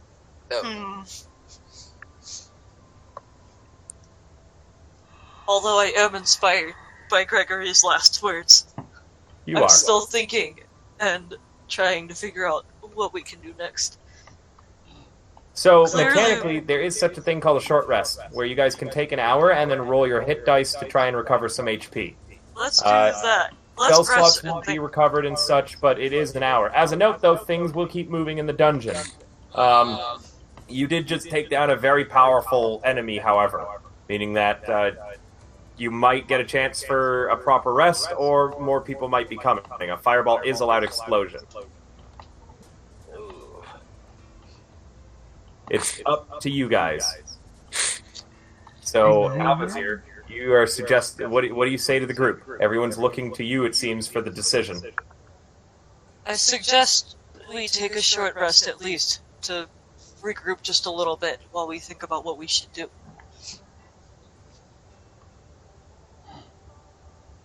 Short Aye, aye. rest. Yes, Captain. Okay. Let's do it. Alvazir, you're called Captain. Uh, Erlana and Stink both nod. So the way short rest works, guys, is right now at level 2, you should each have 2 of your hit dice. You can either roll both now, and then you won't have any until you get another long rest, or you can roll 1 now and save the other one for later. It's up to you. Everyone gets this long rest so long as they don't do anything more intense than like light book reading, eating snacks, things like that. Where's the hit die button? You should see it directly. Let me just check. Directly underneath your temporary hit points to the left of your death saves. Oh, okay. 5. Damn, I just realized that fireball would have insta-killed you even at full HP, Greg. Yeah, I was at full HP. Oh my god! I was at full HP plus 2 temporary hit points. If I'd had one more temporary hit point, I would have been all right. But so oh, that's awful. I was one hit point away from being able to make it. Oh no! Oh, I feel even worse. No. It's all right. Sorry, we'll bring him back. Yeah, as long as you guys keep access to the body, the resurrection spell I think lasts up to a year. It's just finding the money to get it and a cleric willing to cast it. Is that expensive or Prop something? up his decomposing body somewhere. Oh wait, you need his body? there Yeah, I is think a you need cleric like here. I think you need to spare the dying or gentle repose Gentle or repose something. no. So a resurrection spell will work as long as you have the original body within a year. It actually doesn't need to be in good condition. Oh, As long as all the organs are present, I think it is. I think it is. Let me check how long the resurrection spell is. It's revivify that you need to do quickly, and that it can gentle repose can help. Gentle repose will preserve him though for a really really long time. So I used 1 hit die and also drank a potion. So a resurrection will restore a target that has been dead for no more than a century. So as long as you haven't died, is that resurrection or a true resurrection? that's resurrection. It's a 7th level spell though, so none of you are gonna have access to it for a while. And it takes a Yeah, you got to go ask a priest. or 1,000 something. gold? It takes 1,000 gold, and you have to find a priest willing to do it. See, the thing is that people are stingy. That clergies are stingy with resurrection spells. Resurrection spells aren't they like high level. There are people who can cast them, especially in a place like Baldur's Gate. But the thing is that they have to have a reason for wanting to return that person to life. We could threaten them. You could try to threaten someone capable of casting a 7th level spell. This is true. As a note, there's also Reincarnate and Raise Dead, which are 5th level spells that you can cast after 10 days. It's minimum character level to cast those spells. You have to be 9.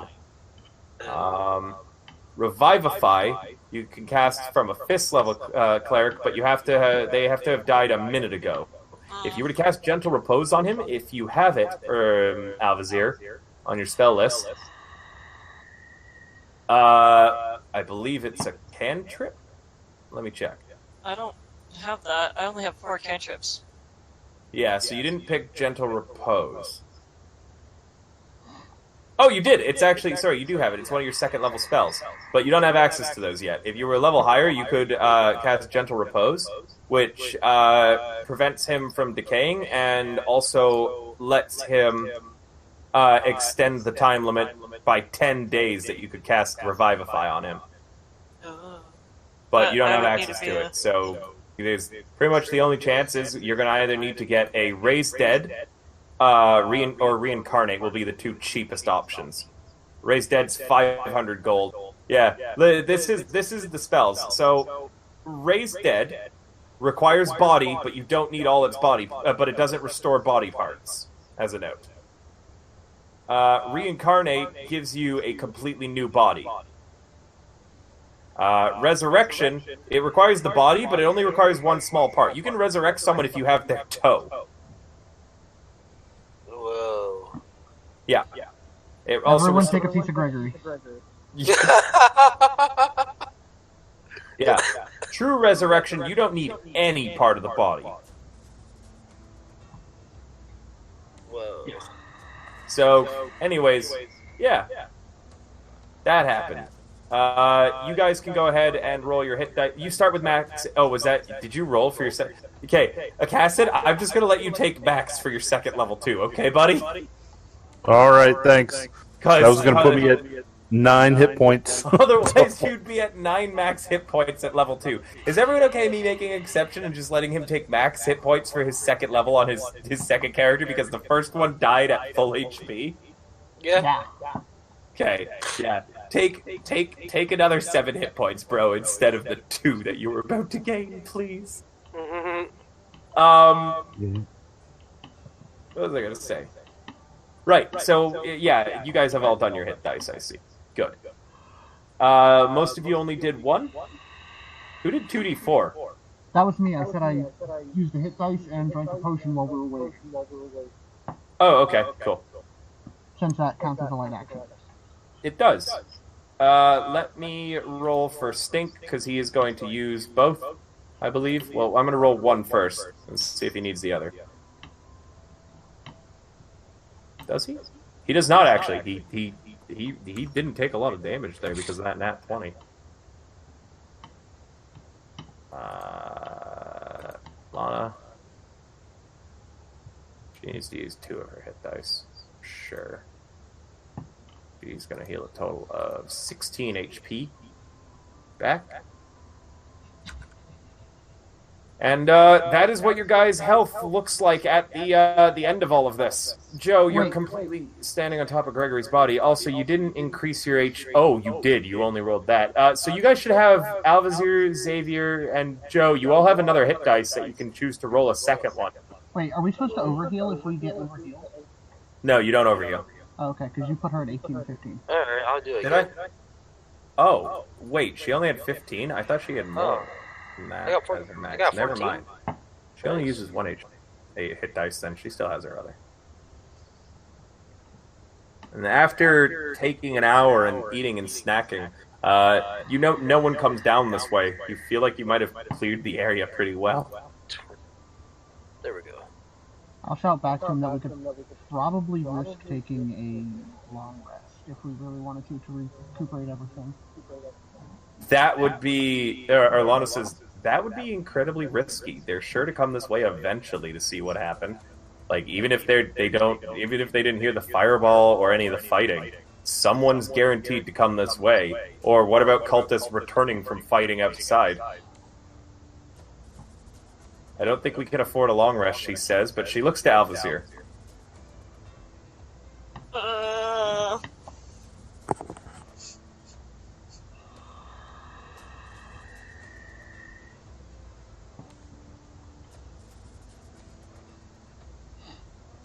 Can we use the bodies to build a barricade at the entrance?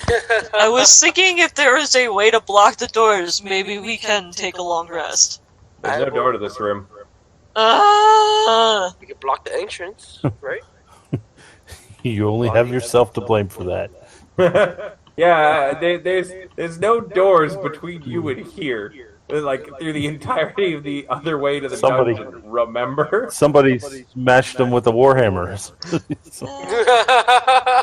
Alazir, you suddenly flash back to the last several hours in this dungeon, where you just images of you beating doors down with your warhammer. We then smash cut to Joe touching everything on the walls. What? Everything I've described on the walls you touched, that it's almost killed you. Oh yeah, that's right. Whoops. Whoops. How about this rough cat go out there, drag all the bodies and make a wall blocking that little one-way in thing? Yes. A great mound of walls. I mean, I couldn't stop you from doing such a thing. I could question, like, why stacking the bodies as cordwood is going to assist at all. Stop the enemy from coming in. But they're just bodies. It could easily be pushed over or moved. Yeah, but then we'll be alerted. Also, you're in a confined space, and the last person you fought tried to detonate the whole room. You guys look at the shitty wooden beams that have already, they've actually been destroyed. There's no wooden beams left. Nothing's holding up this roof. You guys have already sat underneath it for an hour.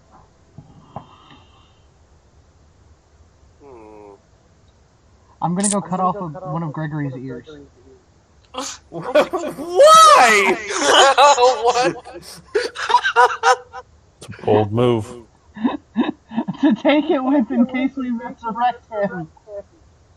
Oh, if that's the case, I can just take his head. Oh my god! Please Xavier. stop escalating this! Xavier, as a note, there's apparently a really, really big echo for everyone in the call. I believe that you might be, you might be hearing from two different sources. Do you have in your settings? Go to your cog. Let me just scroll down a little more on the cog.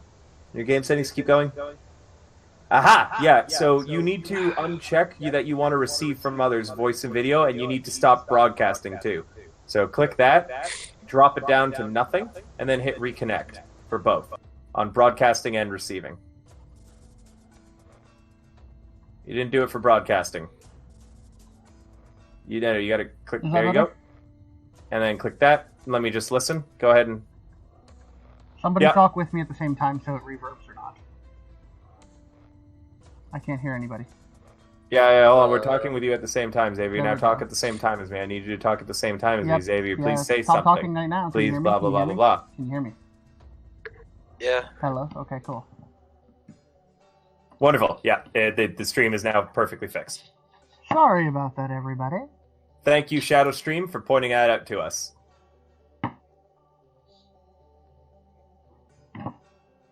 So yeah, you guys are escalating this. Are you cutting off one of Gregory's ears? Yeah. Wait, Gregory. Okay, Xavier. You look around his head and you don't find any ears. Does he have a nose? I will You take look a around toe. his face and you do not find a nose. I'm taking a toe. I'm taking a pinky toe. Can I show you? I'm gonna post what a changeling looks like to you all, so you can get a sense for what Gregory actually looked like. I'll take his head. Oh my god. We don't need to go to What? Extremis' head. Stop A little looting the dead extreme. body! I'm not looting it. It's for revival if we You're- ever get the You're chance. desecrating it. As a note, if you guys get the cheaper option for revival, his body parts won't restore. Oh. Rip. Ripperoni. Maybe we should leave him alone. Yeah, it's probably a good idea. Da-da-da-da-da. Was it How about his this hair? you were doing? Oh my god. There's no Okay. hair. Like, No, did it like- look like like a- that? Hair isn't bad. It's just a locket of hair. There's no hair. He's bald. Oh, he That is? picture there? Hold on. He I'm looking. Hold on. yeah. Is that accurate? Yeah, that's fairly accurate. Yep. So he did have hair, or was he bald? No, but his was really short hair. It wasn't Long, rock star flowing hair like like that. Yeah. Alright, if you guys in the really, Discord look really, in the, really short, like buzz cut.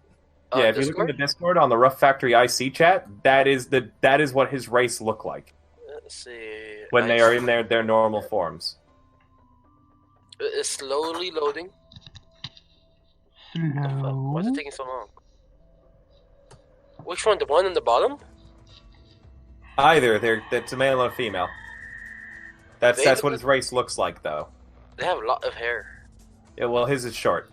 How about his back hair? Whoa! Wow! No back hair. No body hair whatsoever. Hairless. Even down there? Shadow Stream recommends that someone takes one of his arms because it could be used as a club in a pinch. There you go. Go for it, Joe. This is on you, buddy. So, as a note, if anything you take from his body, if you take the Raise Dead spell option, which is 500 gold instead of 1,000, and it's much more likely someone will actually cast that as opposed to a proper resurrection, he won't be restored with anything you've cut off. So if you choose to cut off one of his toes or his arm, then you'll restore him missing that piece. A toe's not bad. Sorry. Let me clarify. If you take an arm to someone and say, "Hey, can you raise dead this?" They're gonna go, "Where's the rest of the body?" If you need the body to use raise dead, you need a piece to do resurrection, which is more expensive. Ruff, I have a question. I have an answer. I have many. If the resurrection spell works within the last 100 years, right? That is resurrection. It's 1,000 gold. Okay. Yes. What happened? Let's say we're to leave. Won't someone throw away his body? That depends. If you clear out the area, the Flaming Fists are likely to take over the area, and do you think that they would give a shit if you took your dead friend's body out and kept possession of it? Or do you think the Flaming Fists are going to demand that they get to keep the weird changeling's body? Well, I got a feeling they're just gonna throw it away and we're gonna lose him? Or maybe they'll burn him? Unless you tell them, "Hey, I want to keep this," and flash your badge around a bit. Hey, I Joe. want to keep the body. Joe, I've got an idea. Yeah, what? Carry the body, use the entire body as a club. Alvazir, as that suggested, that's like sacrilegious and disrespectful on so many levels, according to your religion. Oh my god. I'm going to light some incense and meditate in a corner. Alright, you do so. Are you guys leaving this room, or what are you doing? What's our plan? You've healed up a bit. Well, Gregory normally made the plans. Everyone is looking to Alvazir to make the plan now. Ghost of Gregory, whisper to us. I shout aimlessly in the air.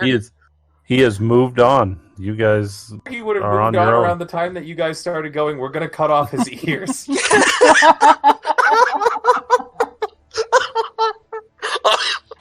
Yeah, just be happy he's not there to see that anymore. Oh my god. I'm imagining Gregory's ghost just watching us cut off his ears or head off. Oh my god. Yep. Xavier's just gonna say, "Yeah, guys, there was a door over this way. There was still a door you didn't break." Alright, we will continue then. Yes. Xavier points to the southeast, is like, "I know what'll make you feel better, Alvazir, killing the doors." Kill the door, Alvazir. Kill it. Alright, I'm gonna head down over here. Yeah, your party clearly views you as like an unhinged door-murdering psychopath, Alvazir. The door is no longer my responsibility. Somebody else deal with it. Wait a minute, didn't we come Oh no, Alvazir! Wait, There's another door to the northwest. North? What? There's a door to your south immediately, and there's one to the northeast. Sorry, not the northwest. Oh, it's okay. Which one do you guys want to go to? This one or the one over here? I didn't know there was another one. I say go for the one you're present. Again, let me know when your sheet's ready. I cast them. Alright, is it okay if I just break down this door right here? I'm working on it. Break it down. Break it down. Kill it. Okay, let me get my axe. Alright, is this an advantage? Yep, putting on normal. What is my... You drive your axe into the door, roll damage. And 7. You chop the door mostly in half, but it still is there. You're gonna have to hit it again. Okay. 4. You need to roll the hit first before you do damage. Okay. You make a full second attack. He chops at it for 6 seconds and then hits it again, harder. And this cuts the door down in half as it shatters to pieces. A very surprised rat on the floor looks at you and twitches its nose before scurrying away into the corner and trying to do its best to hide underneath some refuse here. That rat is suspicious. Oh dear God! Alright, I'm gonna walk in. I will follow.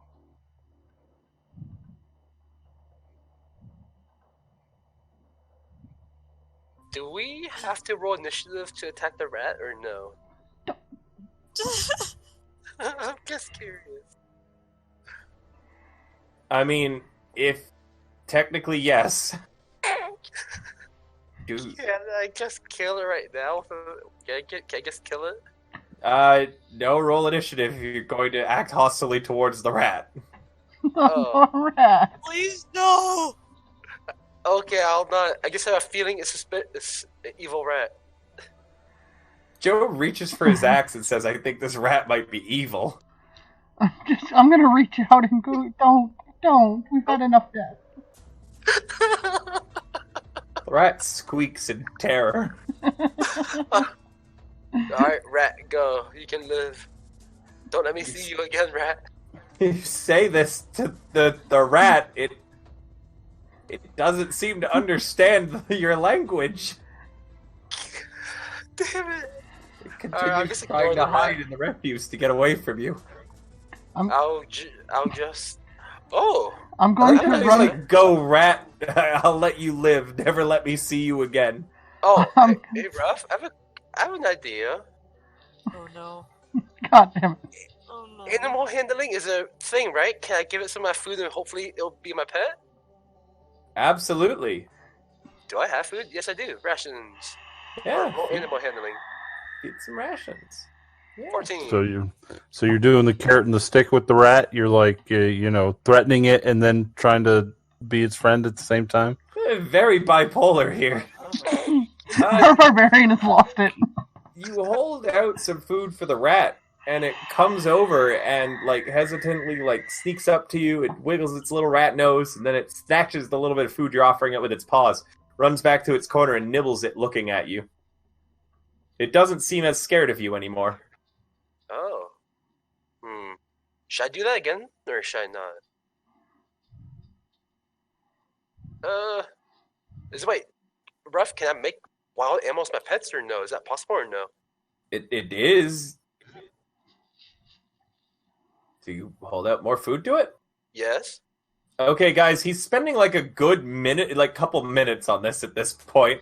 He's feeding the rat. He's trying to convince it to come with him. What are you guys doing? I'm gonna go and help him with the rat.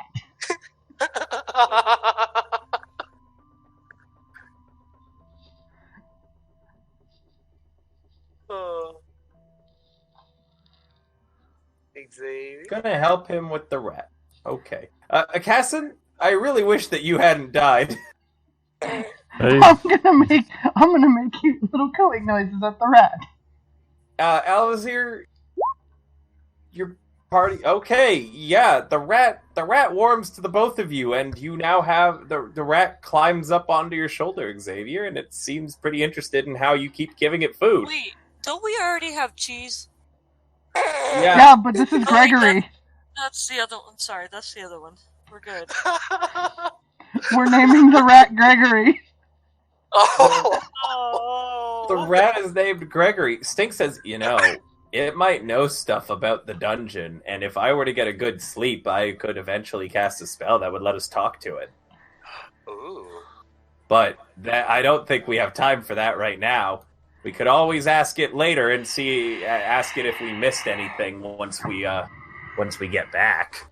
That is good, Stink. Also, Stink steps over to here and points down this hallway and says, "There's some stairs leading down that way, but it's back to the west. See. I don't know if we want to go that way or not." I'm just gonna reach up and pet the rat I, as it sits on my shoulder. I will continue on moving west. I'm loving this rat. You kind of were the brains and you were the driver of the party, I guess. And please, hurry, make that character. Oh, I'm sure they'll be all right. I'm pretty sure They'll figure it out. What's They're the getting worst there. that could happen? Come on, nothing bad can happen. Oh yeah, there you go. Yeah. I mean, considering we haven't had a long rest and there is no healing spells at all right now, we could really get screwed. Nah. All right. Me and Gregory are going to I follow. like his optimism. Joe begins going to the west. I'm just going to take the rat off the map. It's on your shoulder. I added to my inventory. 50, Please do. 20, 25, Pet rat 30. named Gregory. Water. Stink is like, "Are you sure you want to be going this far ahead on your own, big guy?"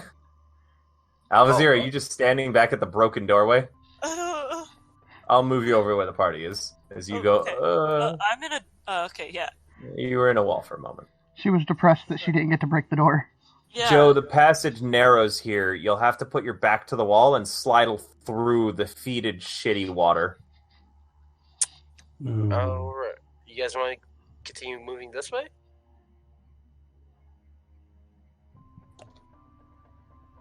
Sure. Alright. I'll go into the water.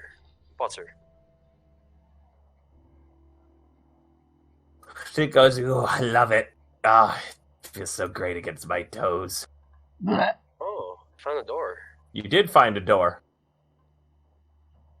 I'm gonna break it. I'm gonna charge that door. You want That to door break it? has nothing on me. Okay, this door's all yours. All right, roll athletics. As a note, Al, you can't really charge it. It's a very narrow passageway, and it's kind of blocked right now by Xavier, Erlana, and Stink. I'm gonna play Toadstools with everybody. Oh no! Try to shove past Xavier, but instead bump into him and fall on your butt in the water. Oh no. Okay, I'm gonna make sure Gregory's okay. Gregory's fine. I'll attack the door then, since she can't get up here. 15. How does that work? Yeah, you begin chopping down the door. It's gonna need another hit. Oh. As another door is falling to your wrath. Has anyone tried opening doors in this campaign? That time you miss and you hit the wall beside the door. Oh wait, You'll can need I a just third open the door? attack. Huh? Can I just open the door? You grab hold the door handle and you push the door. The half door that you've already cut swings open easily. Oh. God dang it! I swear to God. Joe! Gregory, please come back to us! After driving his axe into the door, Joe pulls it out, swings again, misses, and then pauses and seems to think really hard for a moment.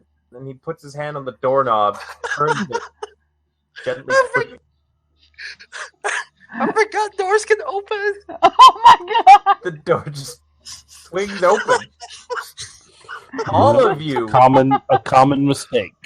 all of you go, "Oh! Right. That's how that works. People don't always use weapons to gain access to rooms." Oh my god, Lord. I'm so stupid. So, yeah. So right over here, 4 rotting wooden beams are rising from this murky water to brace the ceiling. And there's rubble piled in the northwest corner. But you can kind of see that it looks just like a pile of shit. You highly doubt there's anything in it. That's a pile of shit.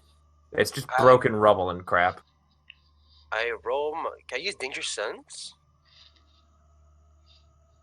That thing? You don't see anything that is immediately about to blow you up. Okay, no poison this time. Alright. Okay. I very much did not say the word you do not see anything that might not poison you. I said you don't see anything that could immediately blow you up. Oh, wait, so there is something to So danger sense is something you use as a reaction. You need perception to find traps and shit.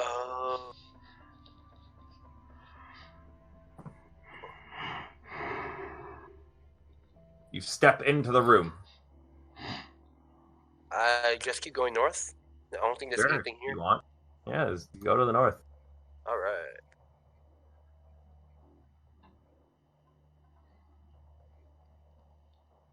I'm gonna keep an eye on Gregory and see if he starts getting like finicky or anything when we're trying to walk this way. Nope. He just keeps nomming on food you've given him. Oh, there's a coffin? Or a crypt? What is that?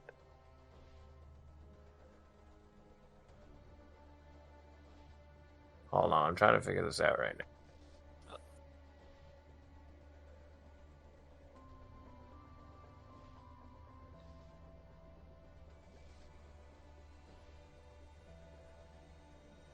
Hold on.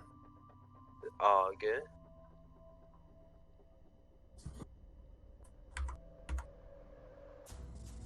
So who has the bag of medicines? Just Dustin Gray?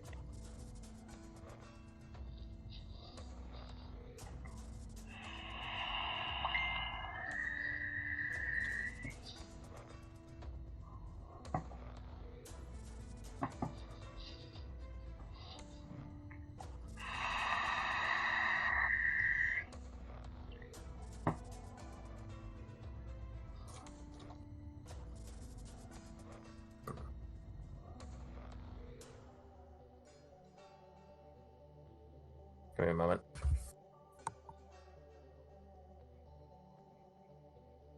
Yes, there is a sarcophagus in this room. Sorry, the book has a couple typos on this page. I just want to make sure I knew what was happening. Oh, I've okay. changed it a bit, so this way it's a little bit. So murky, foul-smelling water surrounds an open stone sarcophagus resting in the middle of this crypt. Its stone lid lays broken in 3 pieces under the water to the north of it. You can kind of see them, but you can't make out what was on them. Inside the sarcophagus is just a black sludge. But there is also, you can see in that black sludge, little bits of what you assume is burial jewelry. I got a bad feeling about that black liquid.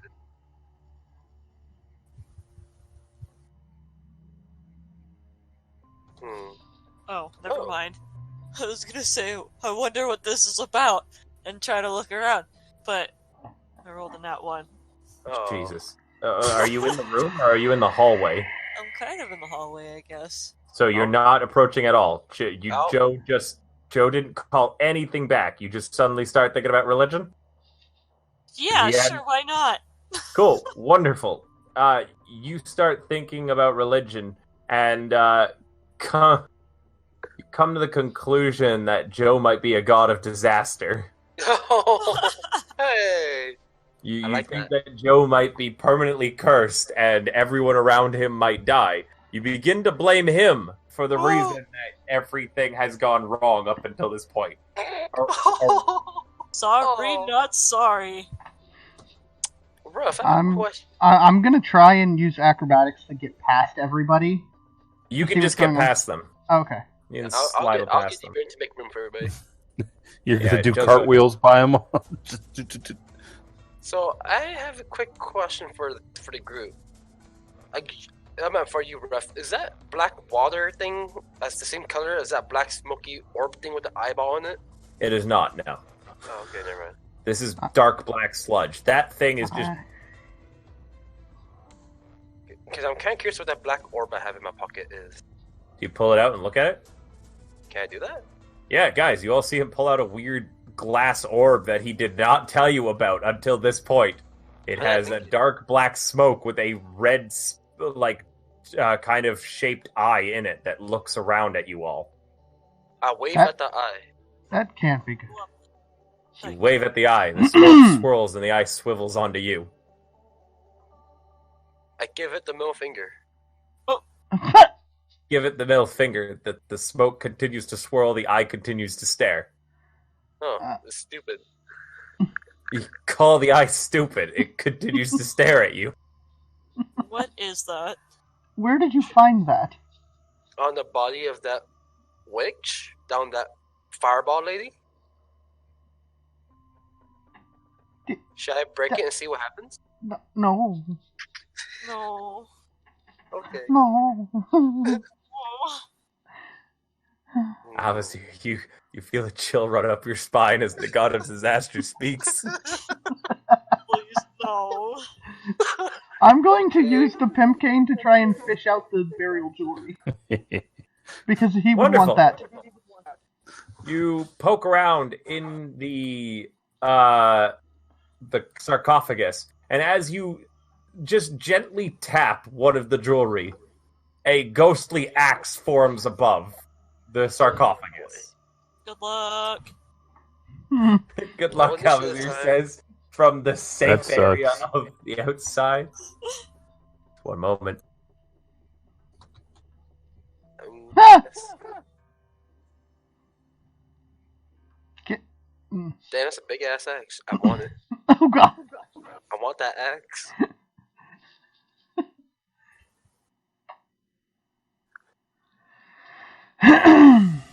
Does the axe do anything or just... Oh no, Show it up. does things. Oh, Yeah. it does things. Don't worry. Just hold on. The music stopped there, so I'm gonna play something. The music broke. Yeah. Roll me. Just hold on.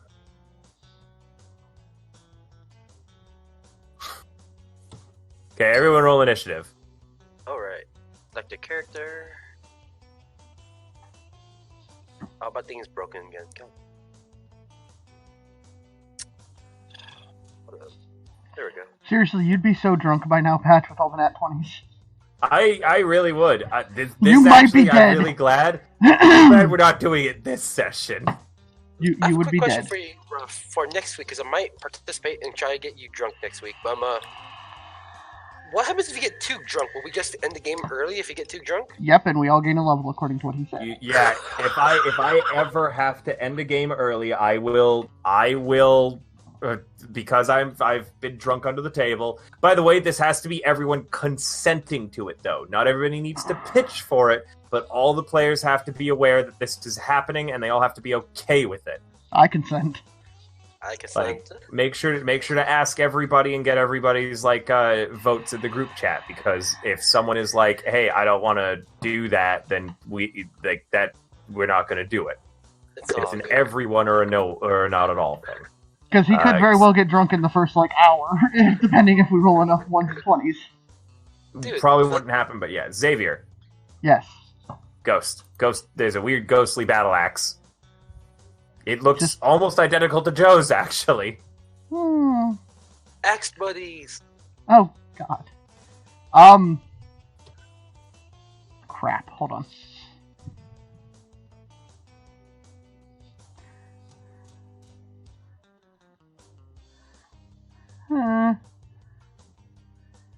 Oh, God. It's just a translucent battle axe.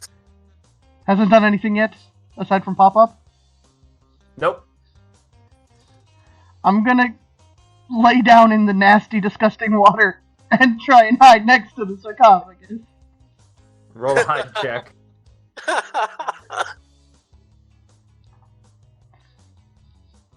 And you're now prone.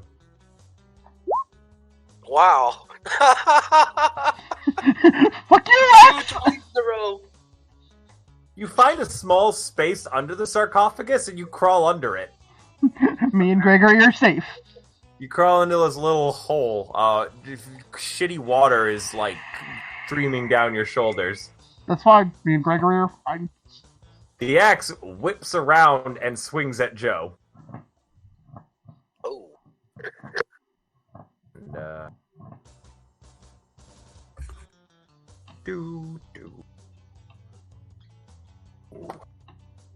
Joe, does a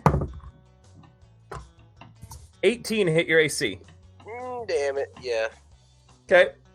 The axe digs into you, and although it's translucent, it clearly still does some physical damage.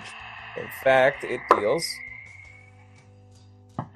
9 force damage as it slams into you. Wow. Okay. Let me change my HP. Erlana yells, "What do we do?"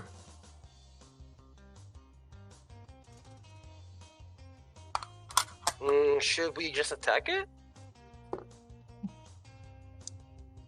Al's here. Attack! Erlana swings at the sword. Her blades pass harmlessly through it. Ah! Maybe Fuck. magic. What now? Could She be yells. Alvazir? Ah! Tell it it's a pretty axe. Could there be something underneath the black water that's controlling or something possessing the axe? Joe suggests. I look around and try to figure out what's going on. It's clearly a trap. Wow, fuck off.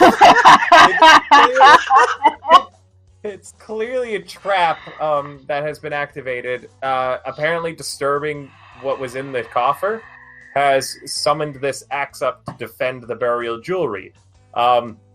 It's not going to go away until everyone has made it out of the enchanted area, and it will keep pursuing people until everyone's out of the area. Then it should vanish, and it should be gone for a period of time until the trap resets, meaning you guys might be able to come back.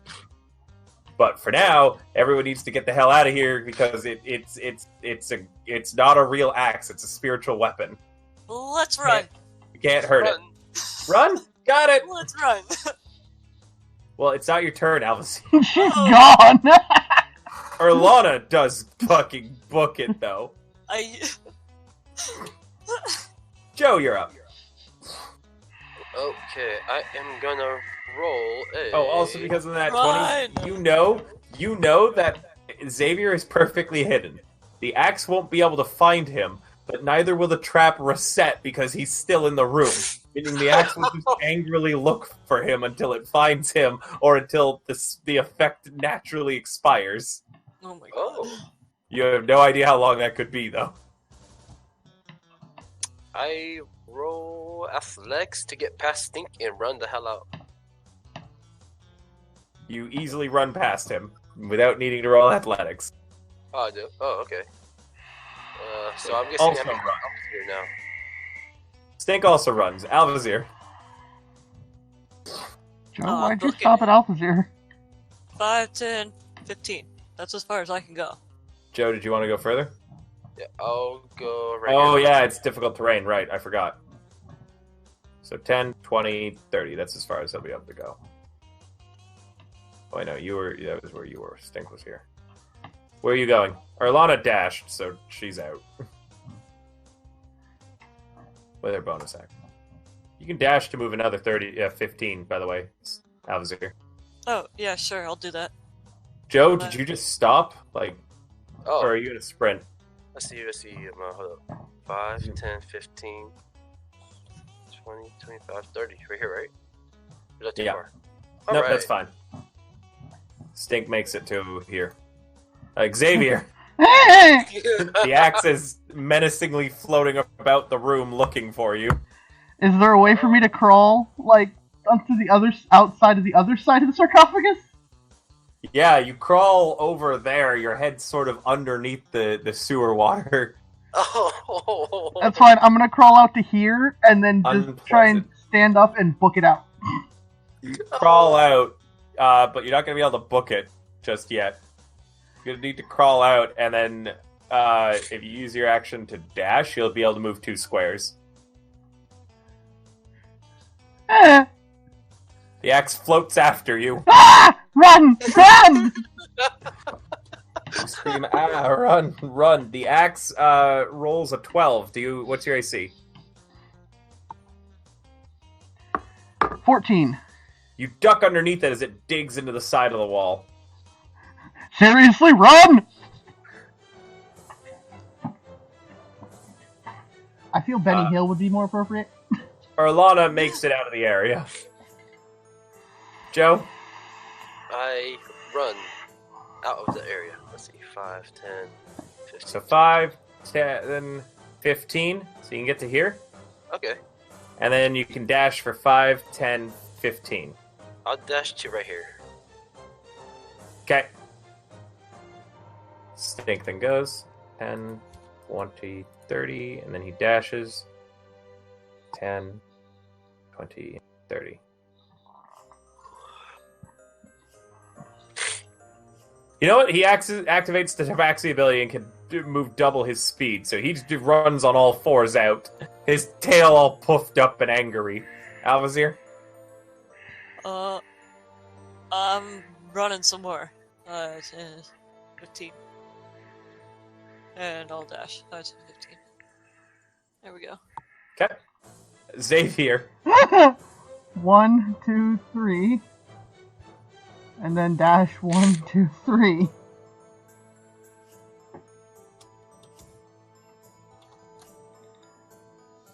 You don't know if the axe is still chasing you. Orlana waits where she is. Joe.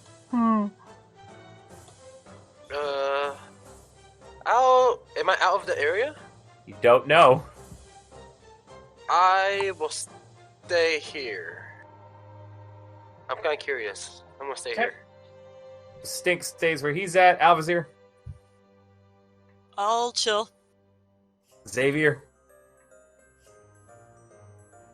I'm gonna use 5.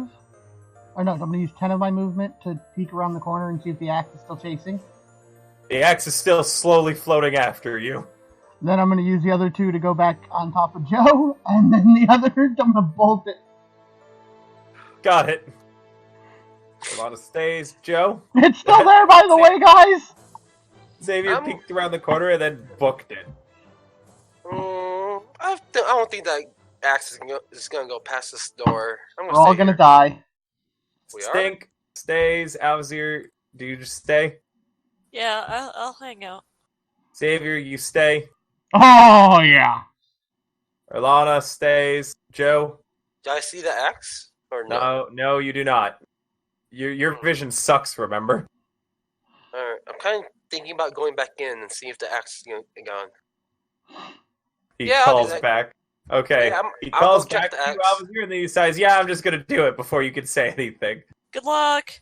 Alright, let's see. Don't die! 5, 10, 15, 20, 25, 30. I don't know that's when I'm gonna get sprinting. another. That's sprinting because Oh. it's difficult terrain, by the way, remember? So 5, 10, 15, right here then. Bam. Yeah. Did you want to sprint? You don't see the axe yet. Nope, I'll just stay where I am. Okay. Does everyone else just wait? We're gonna wait, and I'm gonna call out to Joe. Do you see it? Not yet. Let me go deeper. Oh, shit. Alright, let's see. Joe? 5, 10, 15, 20, 25, 30. Alright, you sprint forwards. Oh, it's gone. I don't see it no more. Joe calls, do you call that back to everybody? Can they hear me? Yeah, I'll call it back. Hopefully they can hear me. You hear that yelled back throughout the dungeon that it's gone. Let's out a cheer. Yeah, we did it! Oh, can I still do the action or no? Do you just collect the jewelry now? I was thinking about grabbing a rock in the dirty water and just throwing it into the black pool thing, see if it'll pop back up. Yeah, you do. You grab a rock, Good. toss it into the sarcophagus. Nothing happens. Oh, okay. I'll take the loot then. Cool. You collect the burial jewelry. Do you tell the others to just wait for you there, or are you going to call them into the room too?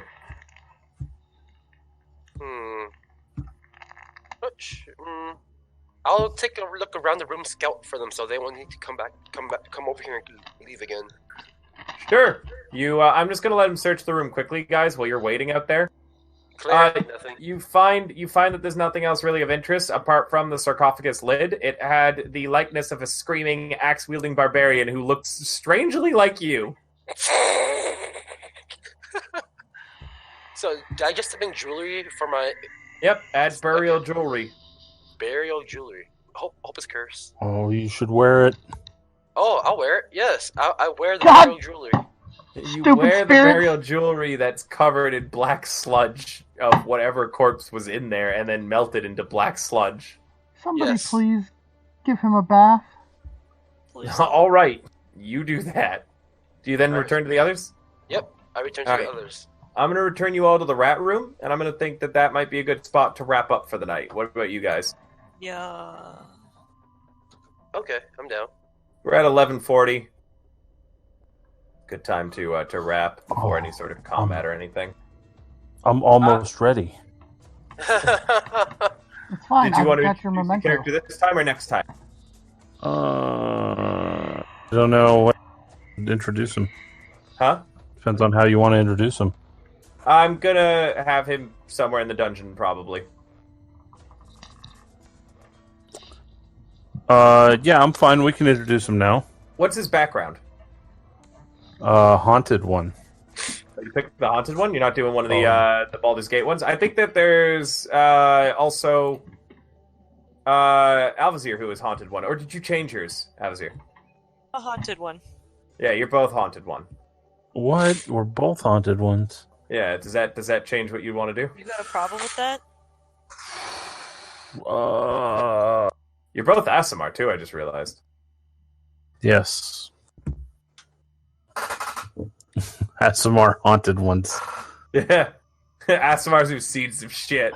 Are you gonna stick with that or do you want to change? Do something else? Hold on. Let me look. Yeah, there's the new Baldur Gate ones too, don't forget.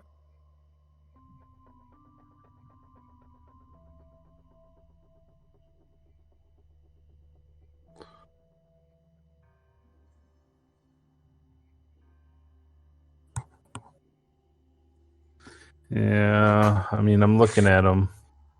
No, I'm going to stick with the haunted one. Okay. It will be I got a couple different options you can pick for introduction. Sent in as Flaming Fist reinforcements.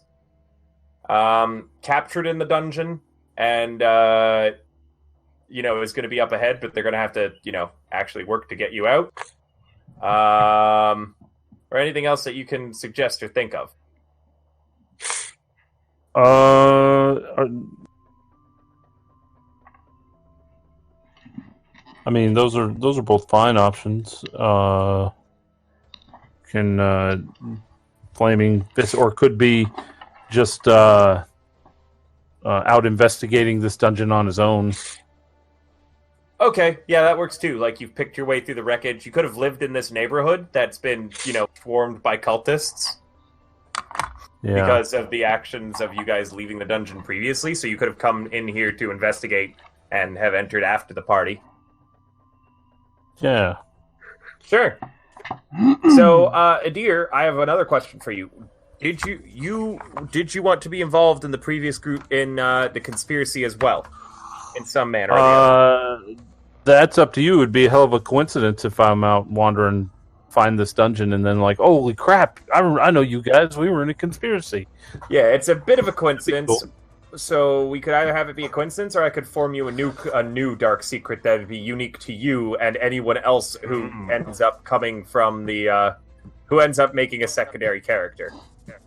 I'm either one. You can roll for it. You can do what you want. I'm open to anything. Okay. Whatever's easiest for you. Cool. Well, I think I'm gonna have you part of the conspiracy. Wonderful. Guys, Yes. Joe, Adir, you suddenly recall to mind your good friend Adir. He was one of the ones who went into the manor with you, and you watched him die, ripped apart by a horrible creature. Which makes it really awkward when after he's picked his way through the dungeon and turns the corner to see you guys. All of you guys are aware that he is dead. He is supposed to be dead, and yet here he is. Adir, you Yes. don't remember going into the mansion. You don't remember any of that. In fact, you've been living an absolutely, whatever life you've written in your character backstory up until this point. You've never met these people before. don't remember them. Oh. They very clearly remember you. They all saw you die. That is what we're going to do for the backstory. Does that sound good? Sounds great. That sounds Perfect. If I vote we kill him now because he might be a zombie. We should Oh my god, kill him. please. I'm joking. You've picked your way through the dungeon. There's tons of bodies everywhere. Your neighborhood, which was, a nice neighborhood, has been torn to shreds by the cultists surging through it. And you've decided to try and investigate and solve the problem, or at least find the source. That led you to the bathhouse, where the guards were already slain by the time you arrived. Yeah. Do you want to describe what your character looks like to everybody? And Sure. give a bit of a greeting as you guys get to do a bit of, hello, RP. Yeah, I can't see any of them. I don't know where they're at, but Just I don't have a token. But we'll do I'm it just in the going to mind. move Gregory's token so you can see for now.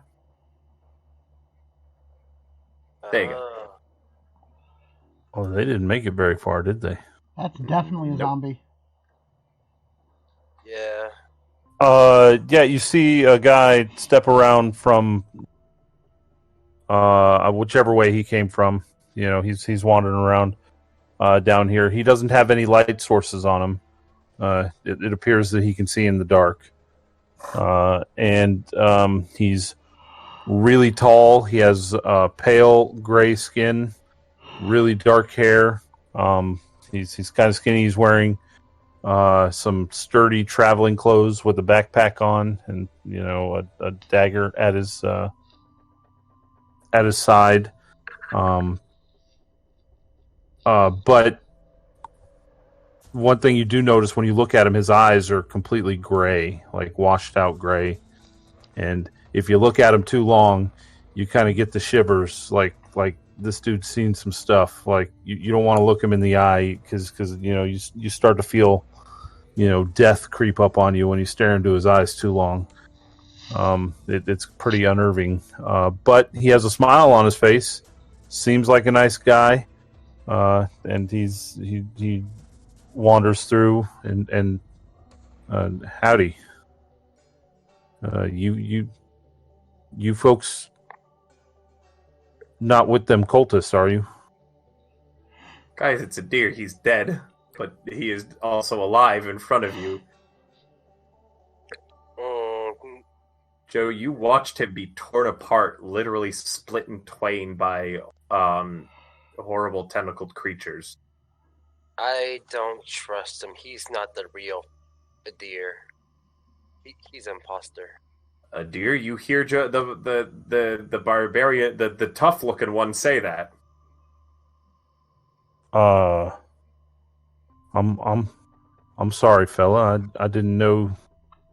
I don't think I know you. I'm not sure why you would think I'm an imposter, but I've just come down here to this dungeon here because there were some folks up top where they were just killing everybody. So I figured I'd chip in and see if I could put a stop to it. Yeah, I know. I'm gonna tell him that. Don't it? Yeah, okay. You Who are kind you of talking hear him to? whispering to him. No, don't worry about it. I'm not talking to anybody. I'm talking to you. You're making me very, very suspicious of you. I don't trust you. A deer. Well, that's fine. I don't trust guys who run around dungeons with no shirts on. I don't trust a guy that walks through the whole dungeon, ignoring all the dead bodies in the dungeon. Well, who said I was ignoring them? Did you Well, loot them? I've been looting them as I go, like any normal person would. I approve of him.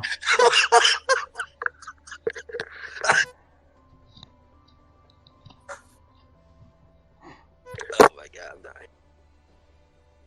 Who He enjoys Who are loot. the- I approve. who are these other folks over here? Who's that guy in the back that approves of me? Hi, I'm Xavier, and this is Gregory. He's my new friend. Points to the rat and starts petting it again. Oh well, I guess everybody's got to have a friend. No, I'm not going to introduce you. Hmm. Who aren't you introducing to? You have a pet rat too. Well, I don't know. I don't know what you're talking about. Is there? Okay. I said we strip him and see if there's any pet animals on him that he's talking to. Oh my What? god. Why do you want everyone naked like you? Stop it! Edward Stop it, Joe! Edward takes Ow, a Trevor, deer you're takes talking a silly. fighting stance. Listen, fella, just because you run around dungeon shirtless, I wouldn't recommend trying to take my clothes off. Mm. I You stay silent you may about walk it. over here. You may walk over here, but you're gonna limp back. Joe, listen. Just because what happened to you, you don't have to do that to everybody. I stay silent, look at a deer suspiciously. And how about this smelly cat over here? Who's he belong to? Stink is currently rolling around in the water. Wait, Stink is a cat? Yes. Oh, there's no water. He's just rolling around in the filth then. He's a tabaxi. He described himself as a cat. Oh yeah.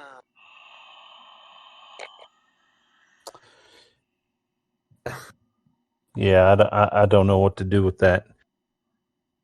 And then oh, I see there appears to be another one touched by the gods here in your group. Howdy, ma'am. Kind of tips his cap to you. Oh, I stare that's back. you. This is really awkward. I don't think he knows he died. Does this mean Gregory will come back too? No, not you, little buddy. But the rat's Gregory. There's all used to be Gregory. another Gregory.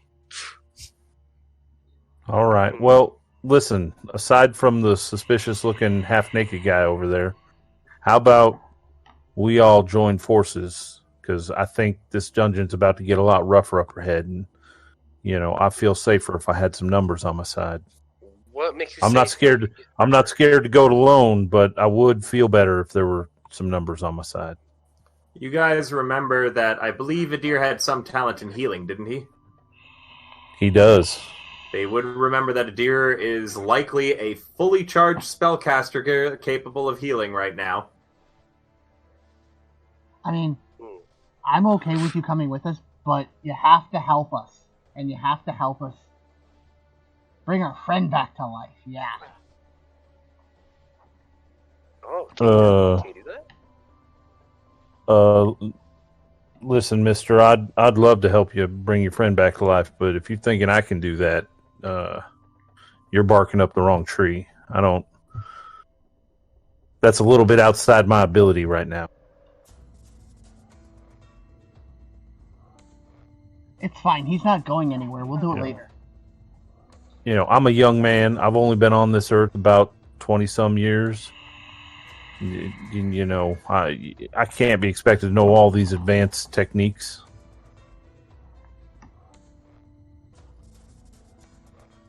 I mean, I'm okay with you coming with us as long as we do it later.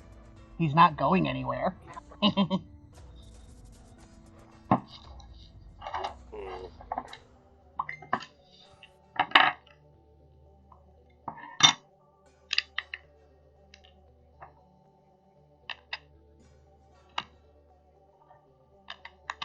Oh, all right. Want to wrap up here? Sure. Sure. Who's the roughest? Joe. Is he? I can't. Where's Alvazir? I can't see her. I have no idea where I am. I'm pretty sure Joe is once again standing on top of someone. Nope, there you are. Oh, You just were still down the hallway. All right. And she's got all her hit points. You got all your hit points. So Joe's the only one missing some hit points right now? Yes. All right. I'll go ahead and...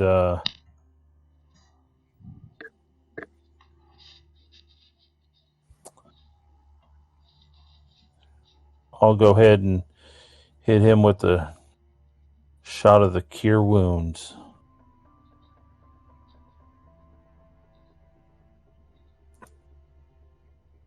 There you go, my friend. Alright. Feel 20 good about HP. that.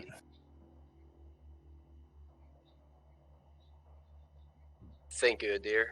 I still don't trust you. I don't know what it'll take to make you trust me then.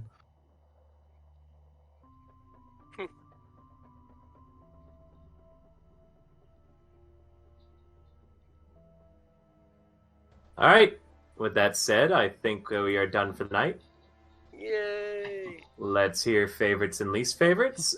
Starting with poor Akassin. Jesus, I think that makes 2, buddy.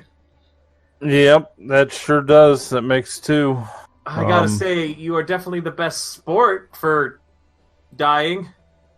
It's all part of it. You know, they're not real people. They only exist in my head. Good. Let's wrap up the stream. I hope everyone has a wonderful night. And thank you very much for watching. As always, toss us a follow. We love Night. y'all. Thank you.